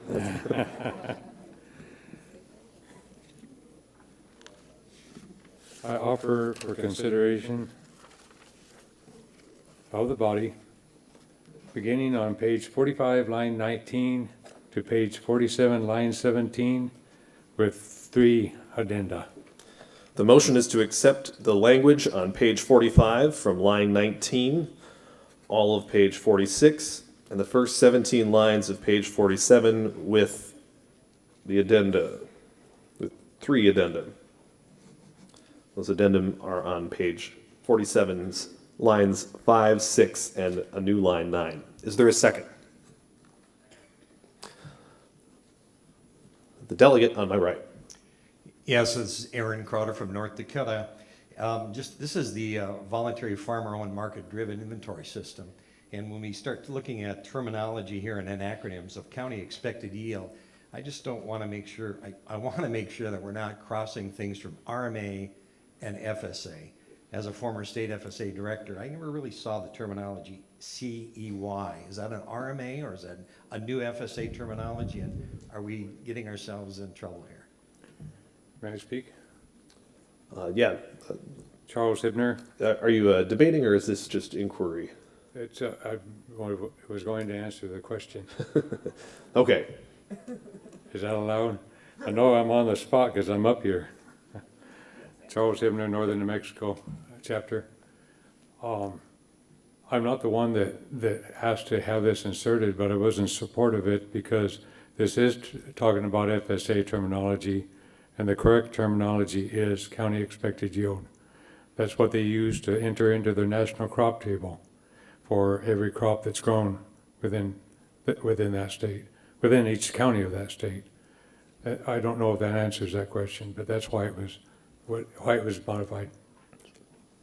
Has the delegate's inquiry been answered?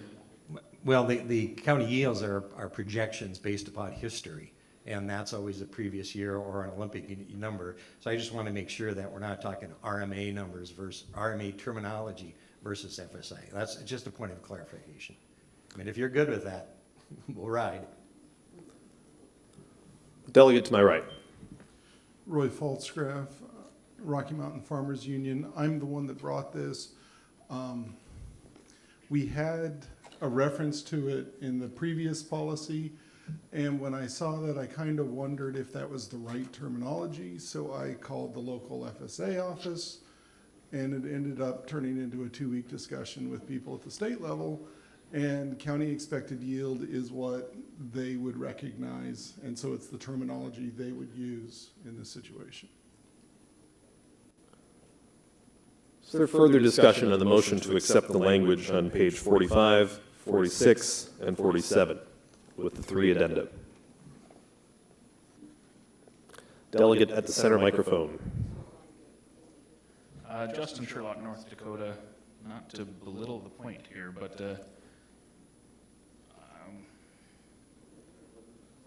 do we have anyone from USDA or any of the national staff that could provide some insight on this? Because when I Googled county expected yield just now, I get NAS and National Agricultural Statistics Service, and I really don't want NAS numbers being used for any payment calculations, things like, I mean, they already are, but I know T-yield, county T-yield, I know the different terms like that. So is there clarification from staff on making sure this is the correct terminology to be used? The question is there a statistician in the House? But no, let's see. This is very important going into a farm bill year. We have to have the right terminology. Otherwise, just to clarify, going back to just putting county yield would allow staff to sort it out in the office later if that's what we need to. I'd like to answer that. Is there a delegate who'd like to speak to that question? This one. I'm going to recognize the delegate on the floor. Mr. Chair, Wes Niederman, excuse me, Wes Niederman from North Dakota. When I saw this in the policy yesterday, I contacted my daughter, who is an employee of SSA, and asked her, what are these? And, is that the terminology you use? And she said, yes, we do use this for NAP, for a lot of the NAP yields. She says, it's very complicated, and this is what we use. So to answer your question, that's what I know. That's what I found out. Is there further debate on the motion to accept the language on page 45, 46, and the first 17 lines of page 47?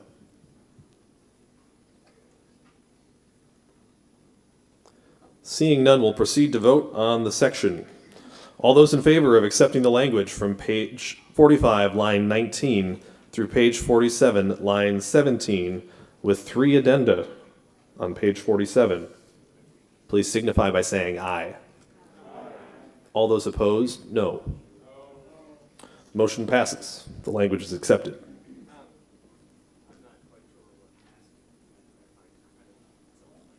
The section from page, the full section from page 45, line 19 through 47, line 17. I now offer for consideration of the body, beginning on page 47, line 18, through page 51, line 16, no addenda. Which page? It's page 51, line 16. The motion is to accept the language on page 47, line 18, through page 51, line 16, with no addendum. Is there a second? There is a second. Is there debate?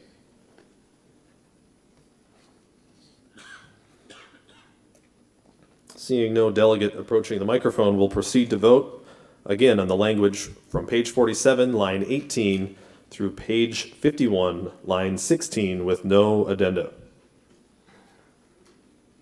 All those in favor of accepting this language, please signify by saying aye. All those opposed, please signify by saying no.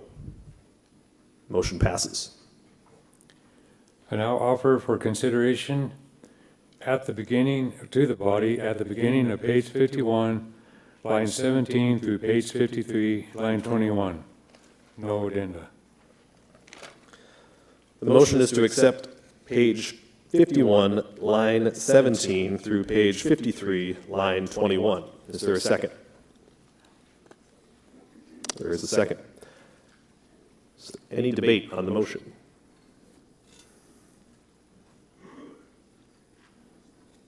Any debate? Seeing none, we'll proceed to vote on the section. Again, page 51, lines 17 through page 53, line 21. All those in favor of accepting this language, please signify by saying aye. All those opposed, say no. Section Now is offer, accepted. for consideration of the body, beginning on page 53, line 22, through page 55, line 30, two addenda. The motion is to accept the language on page 53, line 22, through page 55, line 30, with two addenda. Thank you. Is there a second? It's been moved and seconded. Delegate on my right. Yes, I'd like, Robert Kylan, North Dakota Farmers Union. I'd like some clarification on the addendum, page 54, new line 23, about providing all this insurance and protections on grazing association land. Why was this language put in here? Because we have a lot of national grasslands in North Dakota, and they're set up with grazing associations, and they get a very discount rate on what their grazing costs them. And so I'm just wondering why we're going to subsidize them more, because you can't just go rent this land. It's in a grazing association. They have to accept you in, and they don't do that for just anybody. So I'm just wondering why, if the committee has an explanation on why we think that we should give them more protections, because it's costing us a lot more to graze on our private land and land that we rent off of the grazing associations. The delegate's inquiry is into the rationale for the addenda for page 54, line 23. Is there any information from the committee?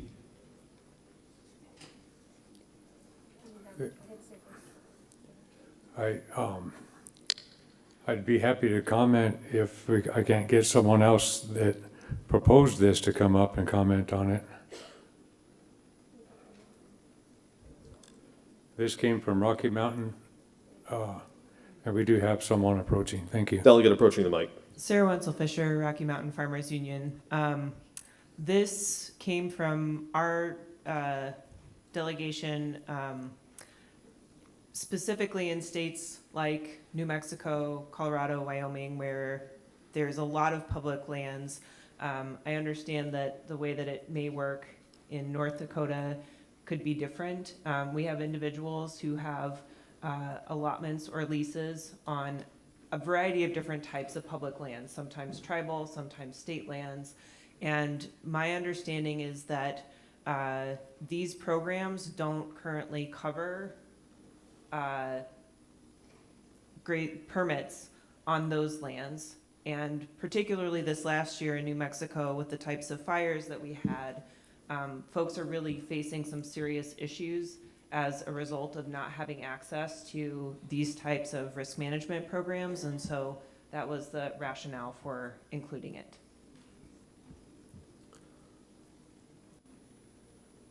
Delegate to my right, is your question or inquiry answered? Well, it's government land. So if the government wants protections on it, they should offer protections on it like we do on land that we rent from other people. There's probably a reason why they don't do it. So by not knowing that reason, I would make a motion to delete the addendum, page 54, line 23. The delegate's motion is to strike the addendum for page 54, new line 23. Is there a second? It's been moved and seconded to do so. That language is highlighted on the screen. Is there debate to that motion? Delegate at the center mic. Paul Jackson from Oklahoma, and I just rise in support of the gentleman from North Dakota and his striking that language. Thank you. Is there further debate on the motion to strike the addendum on page 54, new line 23? See a delegate approaching the center microphone. Doug Sumke, South Dakota. I support striking this, but I also think there's an additional language that may need to be added here. The language says directing RMA to further develop the whole farm revenue protection program, correct? Well, right now, whole farm revenue program is not being treated equally compared with other crop insurance programs. They were held out from being subsidized through some of the programs last year. Those that had whole farm didn't get the same subsidy that everybody else did. And that can't happen. And I know that they're looking to put this into permanent language to keep it that way. And that's just not right. Anybody that's taking the whole farm revenue program is doing a lot more sharing of their farm income, their farm expenses, and their farm history than anyone else. And so therefore, I think we should change this to also input to be moved equally treated with other RMA programs. Is there a motion to amend the motion to strike, or is this a motion or a statement in opposition? This is in opposition, but also a motion to add language. Substitute motion. I'll rule that out of order. Let's deal with let the body bring forward the motion to strike the addendum and then reconsider or bring up another motion after that. So again, the motion on the floor right now is to strike the addendum on page 54, new line 23. The gentleman on my right. Roy Falsgraf, Rocky Mountain Farmers Union. The reason for this language is currently if you have a grazing lease that is publicly held, you can't get insurance to cover that. Like if it was deeded pasture land, you would be able to get insurance. And this is what we're wanting to do, is allow the producer to be able to get insurance in case something happens like a wildfire, to prevent them from having to do destocking and loss of their herd. Is there further debate? Gentleman, or the delegate, the center microphone. Clark Hall, Utah.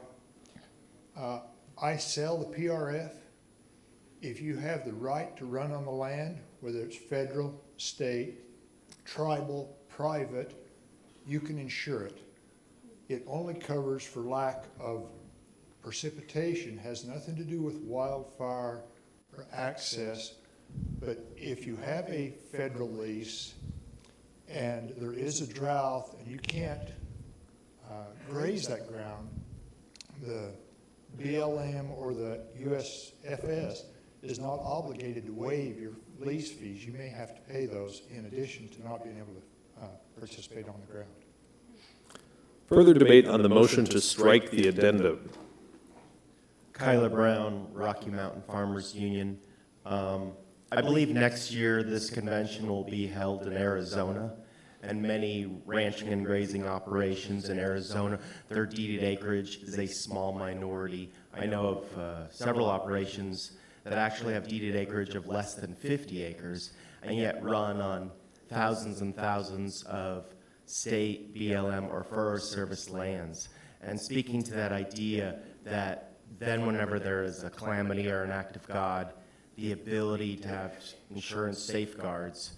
So I understand that in different regions of our country, this language may be tricky in your neck of the woods, but it may be very different in other people's neck of the woods where they run on most of their operation is actually on public grazing lands.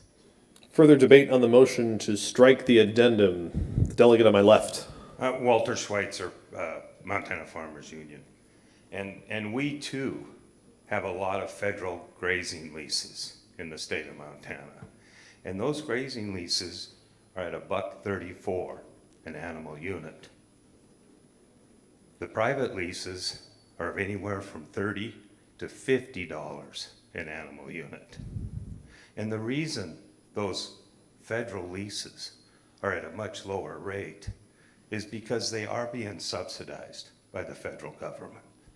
And so I too stand in support of striking this language because they're already getting plenty of support from the federal government. Further debate on the motion to strike the addenda on page 54, new line 23. Seeing no further debate on the motion to strike the language, we'll now proceed to vote. All those in favor of striking the language on page 54, new line 23, please signify by saying aye. Aye. All those opposed to striking the language on page 54, new line 23, please say no. The ayes have it. The motion to strike carries. Division has been called. It's time for the clickers, folks. That's why we've got them. All right, find your clickers. Division has been called. We'll move to a electronic vote. All those in favor of striking the language on page 54 of the addenda should signify by saying yes, and those opposed should say no. So yes is A, no is B. Vote now.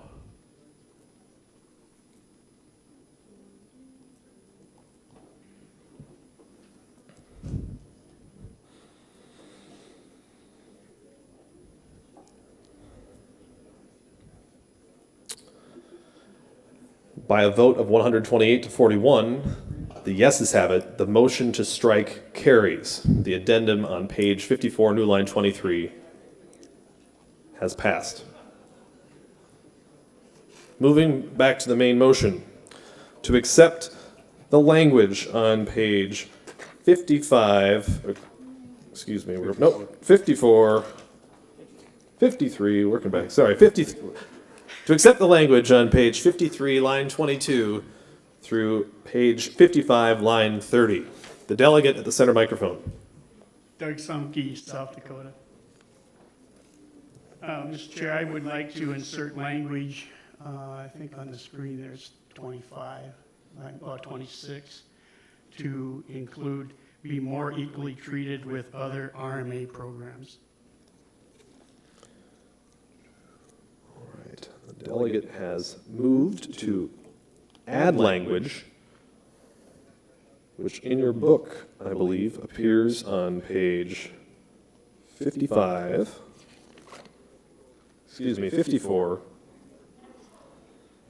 line 24 in your book. So that motion would read, to add the language, to be more equally treated with other RMA programs, as you see on the screen. Is there a second? It's been moved and seconded to add this language. Is there any debate?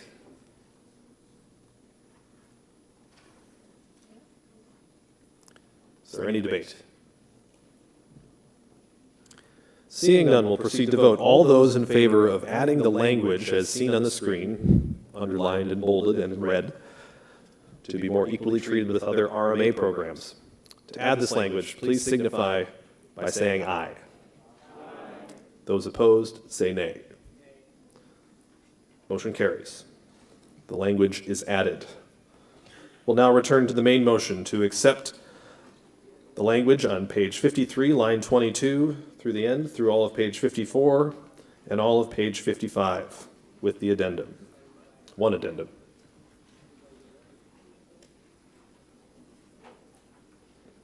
Any further debate?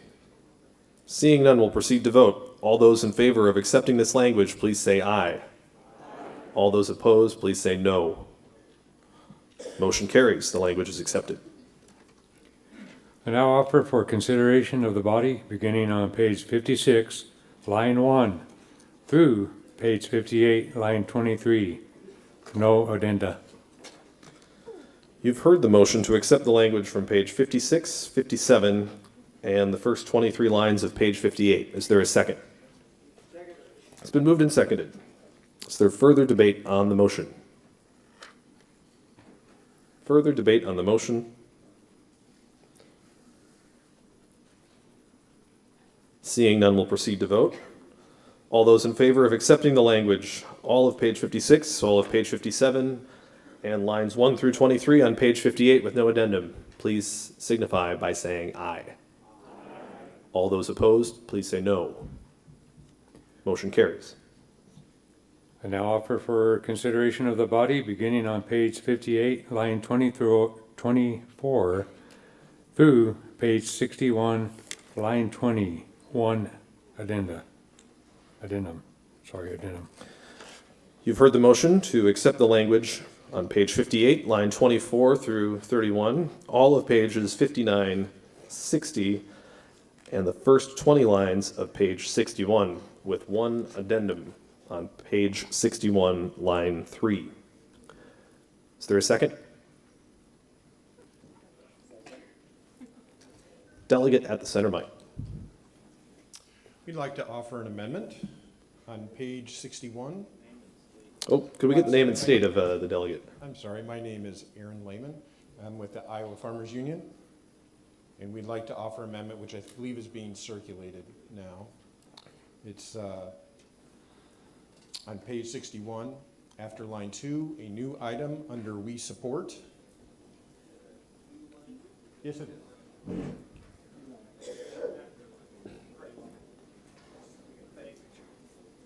Thank you. All right, could you state the motion? The motion is to add language under We Support for federal funding to create programs to train and incentivize students studying conservation to work in the NRCS or for local soil and water conservation districts, SWCDs, following graduation to help alleviate employees' shortages. This comes from a concern that many of our NRCS offices are currently understaffed. And in addition, we are looking forward to additional investments, historic investments in our conservation programs through the Inflation Reduction Act, something that we count as a huge victory for the Farmers Union. And this is to help alleviate staffing difficulties in our NRCS offices and encourage our young people to enter careers in conservation and to help our farmers put good conservation measures on the ground. You've heard the motion to add language on page 61. Is there a second? It's been moved and seconded to adopt this language. Is there any further debate on the motion to add language on page 61? Recognize the delegate at the center microphone. Eric Delheny, Montana.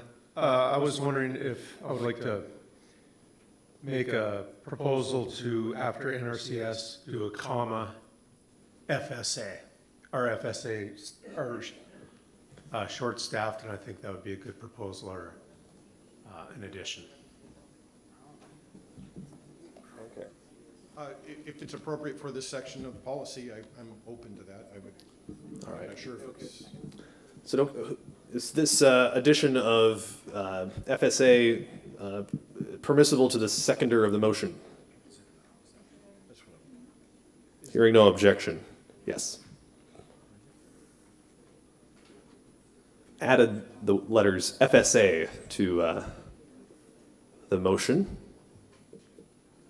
Is there further debate on the motion to add language on line 2 of page 61? Bit of a conference going on in the center aisle there. I think we need to switch in our acronym. Oop. C and D. Sorry about that. Soil and water conservation districts. That was my mistake, not the typo. This will be noted for the Secretariat. Further debate on the motion to add language at the top of page 61 as seen on the screen. The delegate at the center microphone. Hi, Rebecca White from New England Farmers Union. I'd like to alter the current wording to say federal funding to create and sustain programs to train and incentivize students. Is there a second to add the letters, or to add the word and sustain? All right, there's an amendment to the amendment. Is there further debate on the motion to add the words and sustain to the amendment brought forward? If not, we will proceed to vote on the amendment to the amendment. All those in favor of adding the words "and sustain" to the language as seen on the screen, please signify by saying aye. All those opposed say no. Motion carries. The language is added. Back to the amendment. Is there further debate on the amendment to add the language as seen on screen, the top or the near the top of page 61? Any further debate? Oh, sorry. On my right. Sarah Fisher, Rocky Mountain Farmers Union. I'd like to suggest an amendment to the amendment. Am I in order to do that right now? Probably. Okay. I'd like to add, incentivize students studying conservation and other conservation professionals to work in NRCS, FSA, or local soil and water conservation districts. I know that the following graduation part may then be redundant, but I think that we may need incentives to get not only folks who are just graduating out of programs, but other folks who are working in conservation into these offices. And I'll interrupt the speaker for a moment. Is there a second to add the language as shown on the highlighted? There is a second. All right, thank you. Proceed. Anyway, this is something that is near and dear to my heart, and would like to see it expanded to not just include students, but other folks working in the conservation profession. The motion is to amend the amendment by adding the language highlighted on the screen and other conservation professionals. Is there further debate on the amendment to the amendment? Is it okay with the original motion maker? Okay. Delegate at the center microphone. Eric Summerfeld, Montana. If the maker of this amendment would be fine with it, if you moved following graduation to after the studying conservation, following graduation, and other professionals, that would make it read correctly? Totally game. That sounds great. Thanks. Yes. So as long as that's the amendment to the seconder of the amendment. All right, here we go. Help from the parliamentarian. Thank you, Chris. So long as the amendment to the amendment with the new language is permissible to the maker of the amendment to the amendment and seconded the amendment to the amendment is in order. All right. Does the Secretariat have that language?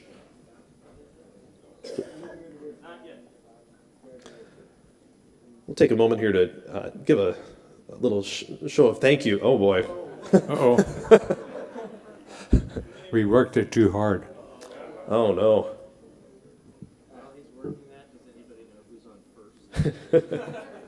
All right. Is the language as intended?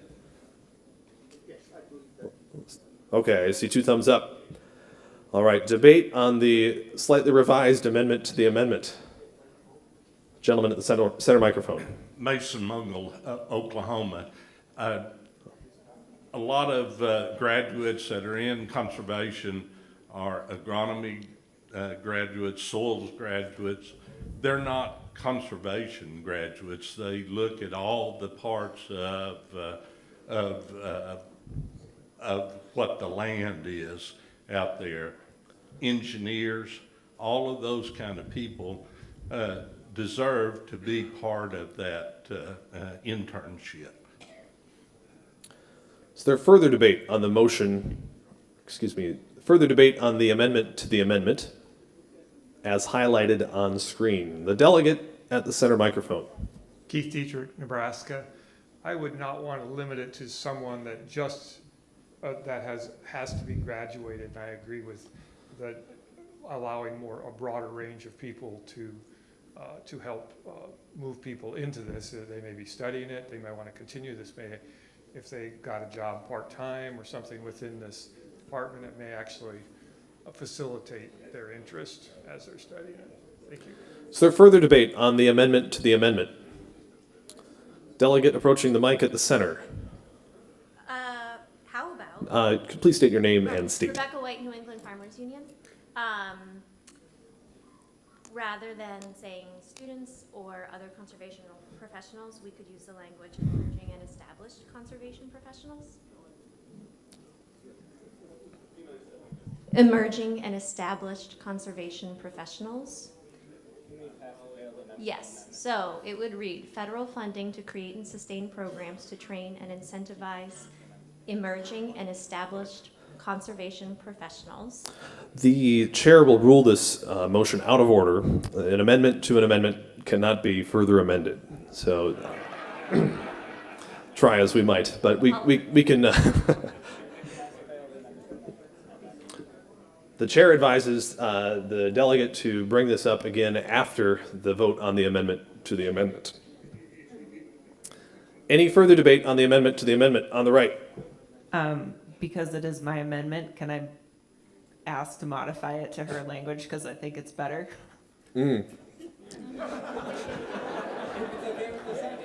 All right, so it's good with you, and we'll come back to the delegate, Mr. Sommerfeld, is okay with it as well. So, after further considering the opinion of the chair now rules that is in order to adjust the amendment to the amendment so that it reads as such on screen. Thank you. You're welcome. Emerging and established conservation professionals.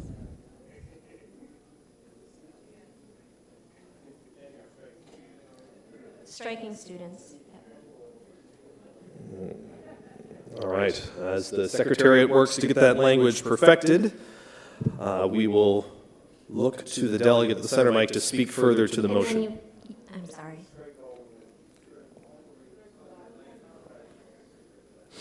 Aaron, you would also strike.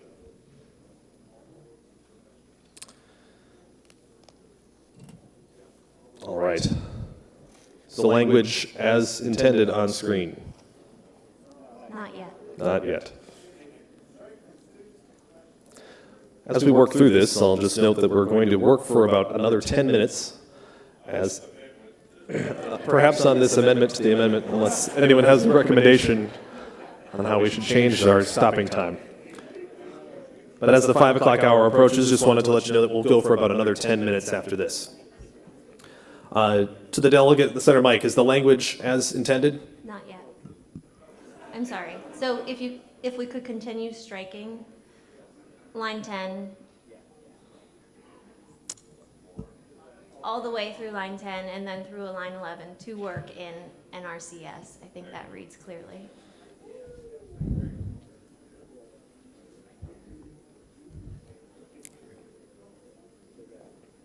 Okay. Lovely. Thank you. We have the adjusted amendment to the amendment. Is there further debate on this language?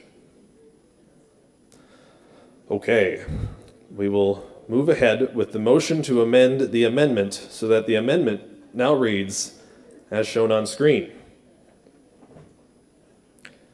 All those in favor of the amendment to the amendment, please signify by saying aye. Aye. All those opposed, please say no. Okay. The motion passes. The amendment has been amended. We'll now return to debate on the motion to amend, as seen on screen. So there's further debate on the motion to amend with the language as seen on screen in boldface type. Again, the language would read, federal funding to create and sustain programs to train and incentivize emerging and established conservation professionals to work in NRCS, FSA, or for local soil and water conservation districts to help alleviate employee shortages. Is there further debate on this amendment?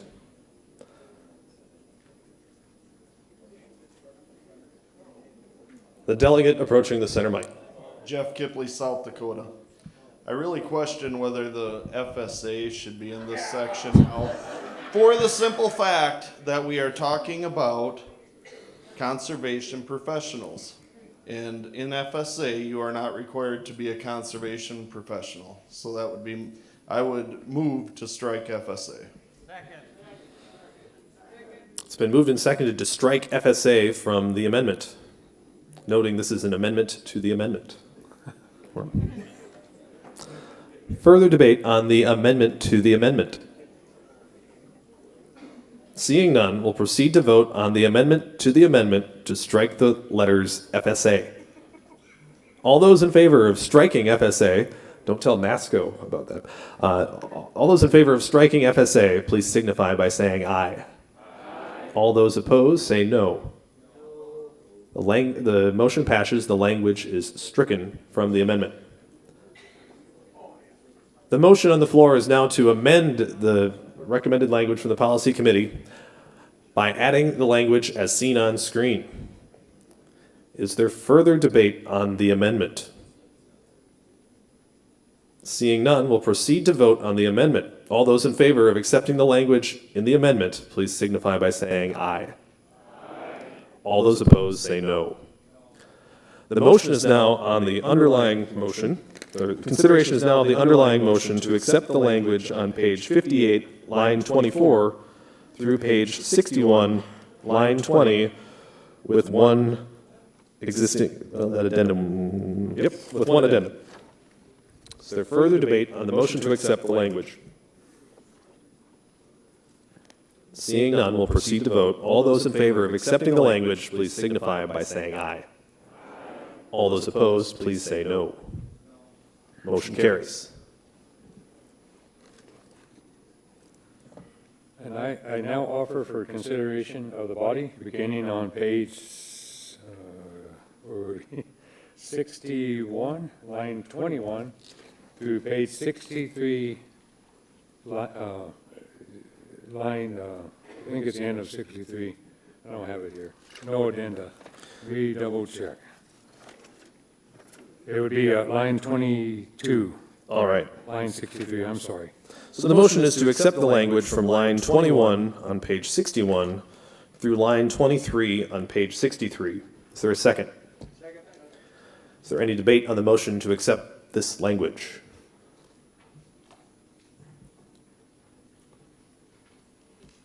All right.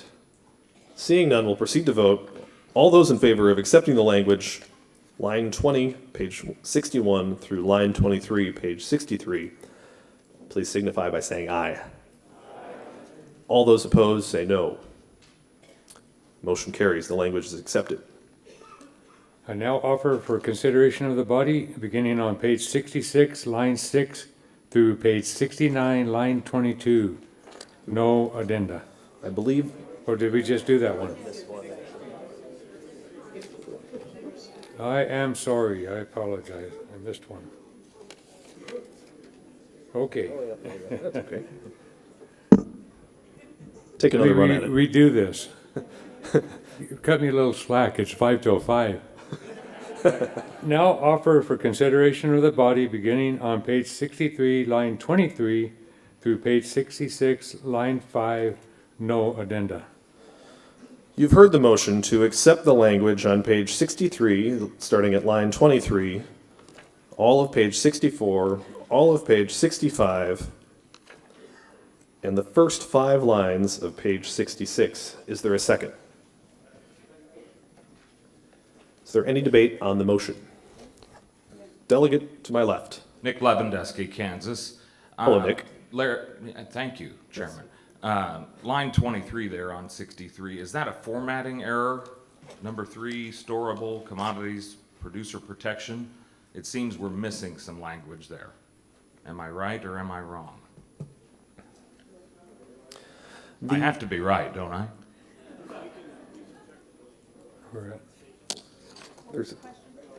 There's a question about the formatting on page 63, lines 23 and 24. We've got a 3, storable commodity producer protection, and a little I, Federal Warehouse Act.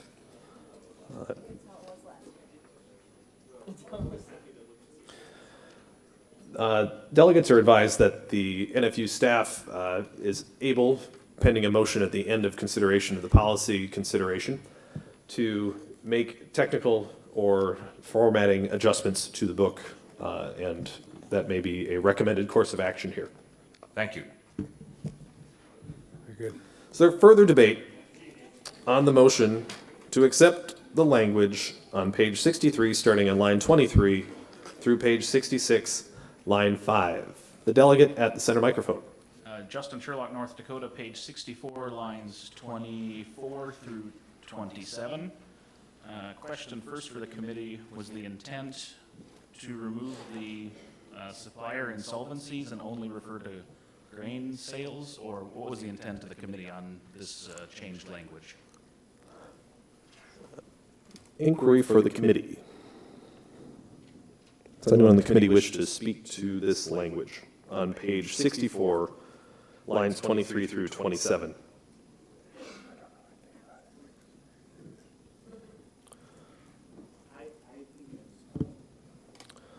Recognize the committee member. I appreciate your question, and I figured it would come up. Hank Wannenberg, South Dakota Farmers Union. I also am a ag banker, preface with that. And the way it was worded before, as you can see, we crossed out language, but we also added some language.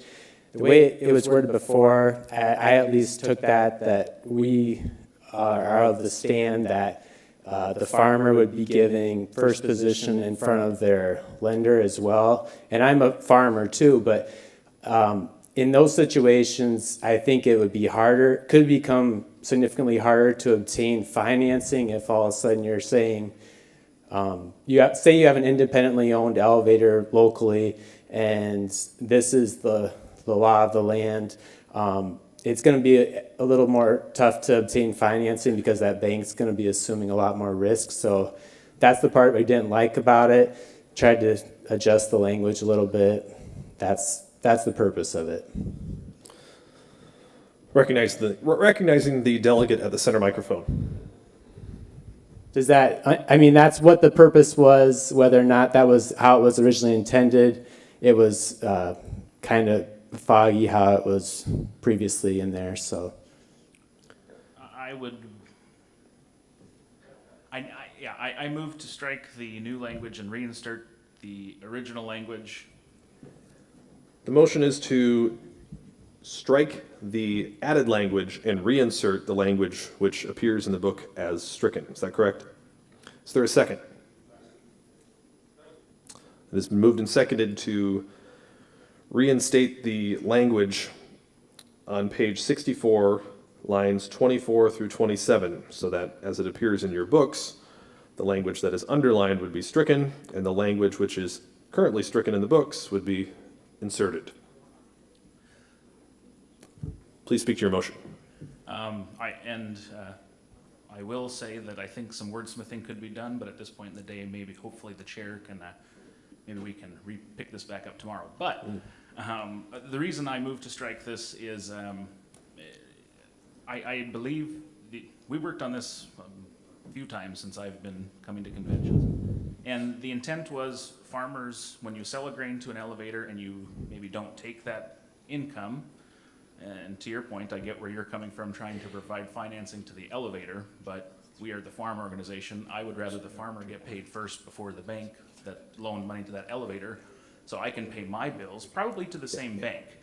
And this also struck the language about ag merchandiser or suppliers. So if I prepay expenses for fertilizer, seed, crop protection products to a supplier and they go bankrupt, now I'm no longer in first. That language was completely removed. So I would gladly work on some language this evening, but as of right now, I move to strike it with where we're at. The motion is to strike the added language and reinsert the previously stricken language. Is there further debate on the motion? I saw a delegate over there before. We'll go here to the center mic. Eric Sommerfeld, Montana. I'll just second what the good gentleman from North Dakota said. This section is intended to protect farmers and give them first priority in an insolvency of an elevator or farm supplier. That way, you get paid for that grain that got delivered to that elevator, or you get money back for the fertilizer or chemical that you prepaid. You get first priority, not some other creditor to that elevator or farm supplier. I'm in full support of the motion. Further debate on the motion to strike and insert. Gentleman, the delegate at the center microphone. California Farmers Union, George Davis. I speak in favor of retaining the original language and not the addition. Speaking as a former chairman of a creditors committee under bankruptcy, I noticed that there was a clear danger of the bankers getting priority over the growers and the mechanics liens and so forth. And we need to reinforce the rights of growers. Is there further debate on the amendment to strike and insert? The gentleman on my right. Larry Lee, Illinois Farmers Union. If you strike that language, it doesn't say anything at all about bankruptcies or receiverships. So just to read it, farmers should be given the first position priority for commodities priced under deferred payment contracts and delayed payment. If there's no receivership, they will get that. But I think the idea is to have the bankruptcy and receivership in there, so then to get first payment. If that happens, and if you take that out, what's the use? You see what I'm saying? It doesn't say anything at all about any loss. Does that make sense? If you take out the language that they put in for commodity prices under deferred payment contracts and delayed payment, they're going to get that anyway. But if you have the receivership or the bankruptcy, is when that goes into effect. And if you take that out, it's kind of redundant. Am I right or wrong? Is the delegate speaking in favor or in opposition to the amendment to strike and insert? Just like, never mind. Delegate at the center microphone. Gary Wordish, Minnesota. I speak in favor of reinserting the stricken language, and being it's the bewitching hour of 5 o'clock, I call the question. Question has been called. All those in favor of calling the previous question, please signify by saying, I've been informed by the parliamentarian that we require the clicker for this. So get your clickers out one last time for the afternoon, perhaps. Okay. All those in favor of calling the previous, ending debate and voting on the underlying motion to vote on the motion to amend this section. Point of order. Privilege to the parliamentarian. Can we place this item on the table to resume voting and discussion on it at when we resume policy debate tomorrow? Is that? Point of order. I'm asking the parliamentarian, can this be placed on the table, and can that overrule the question vote? But I'm asking the parliamentarian. The chair will rule the question has been called, and that so the point of inquiry from the delegate from North Dakota is ruled out of order. He can technically lay it on the table while the question's been called. Is the delegate from North Dakota? Does the delegate from North Dakota wish to lay this item on the table?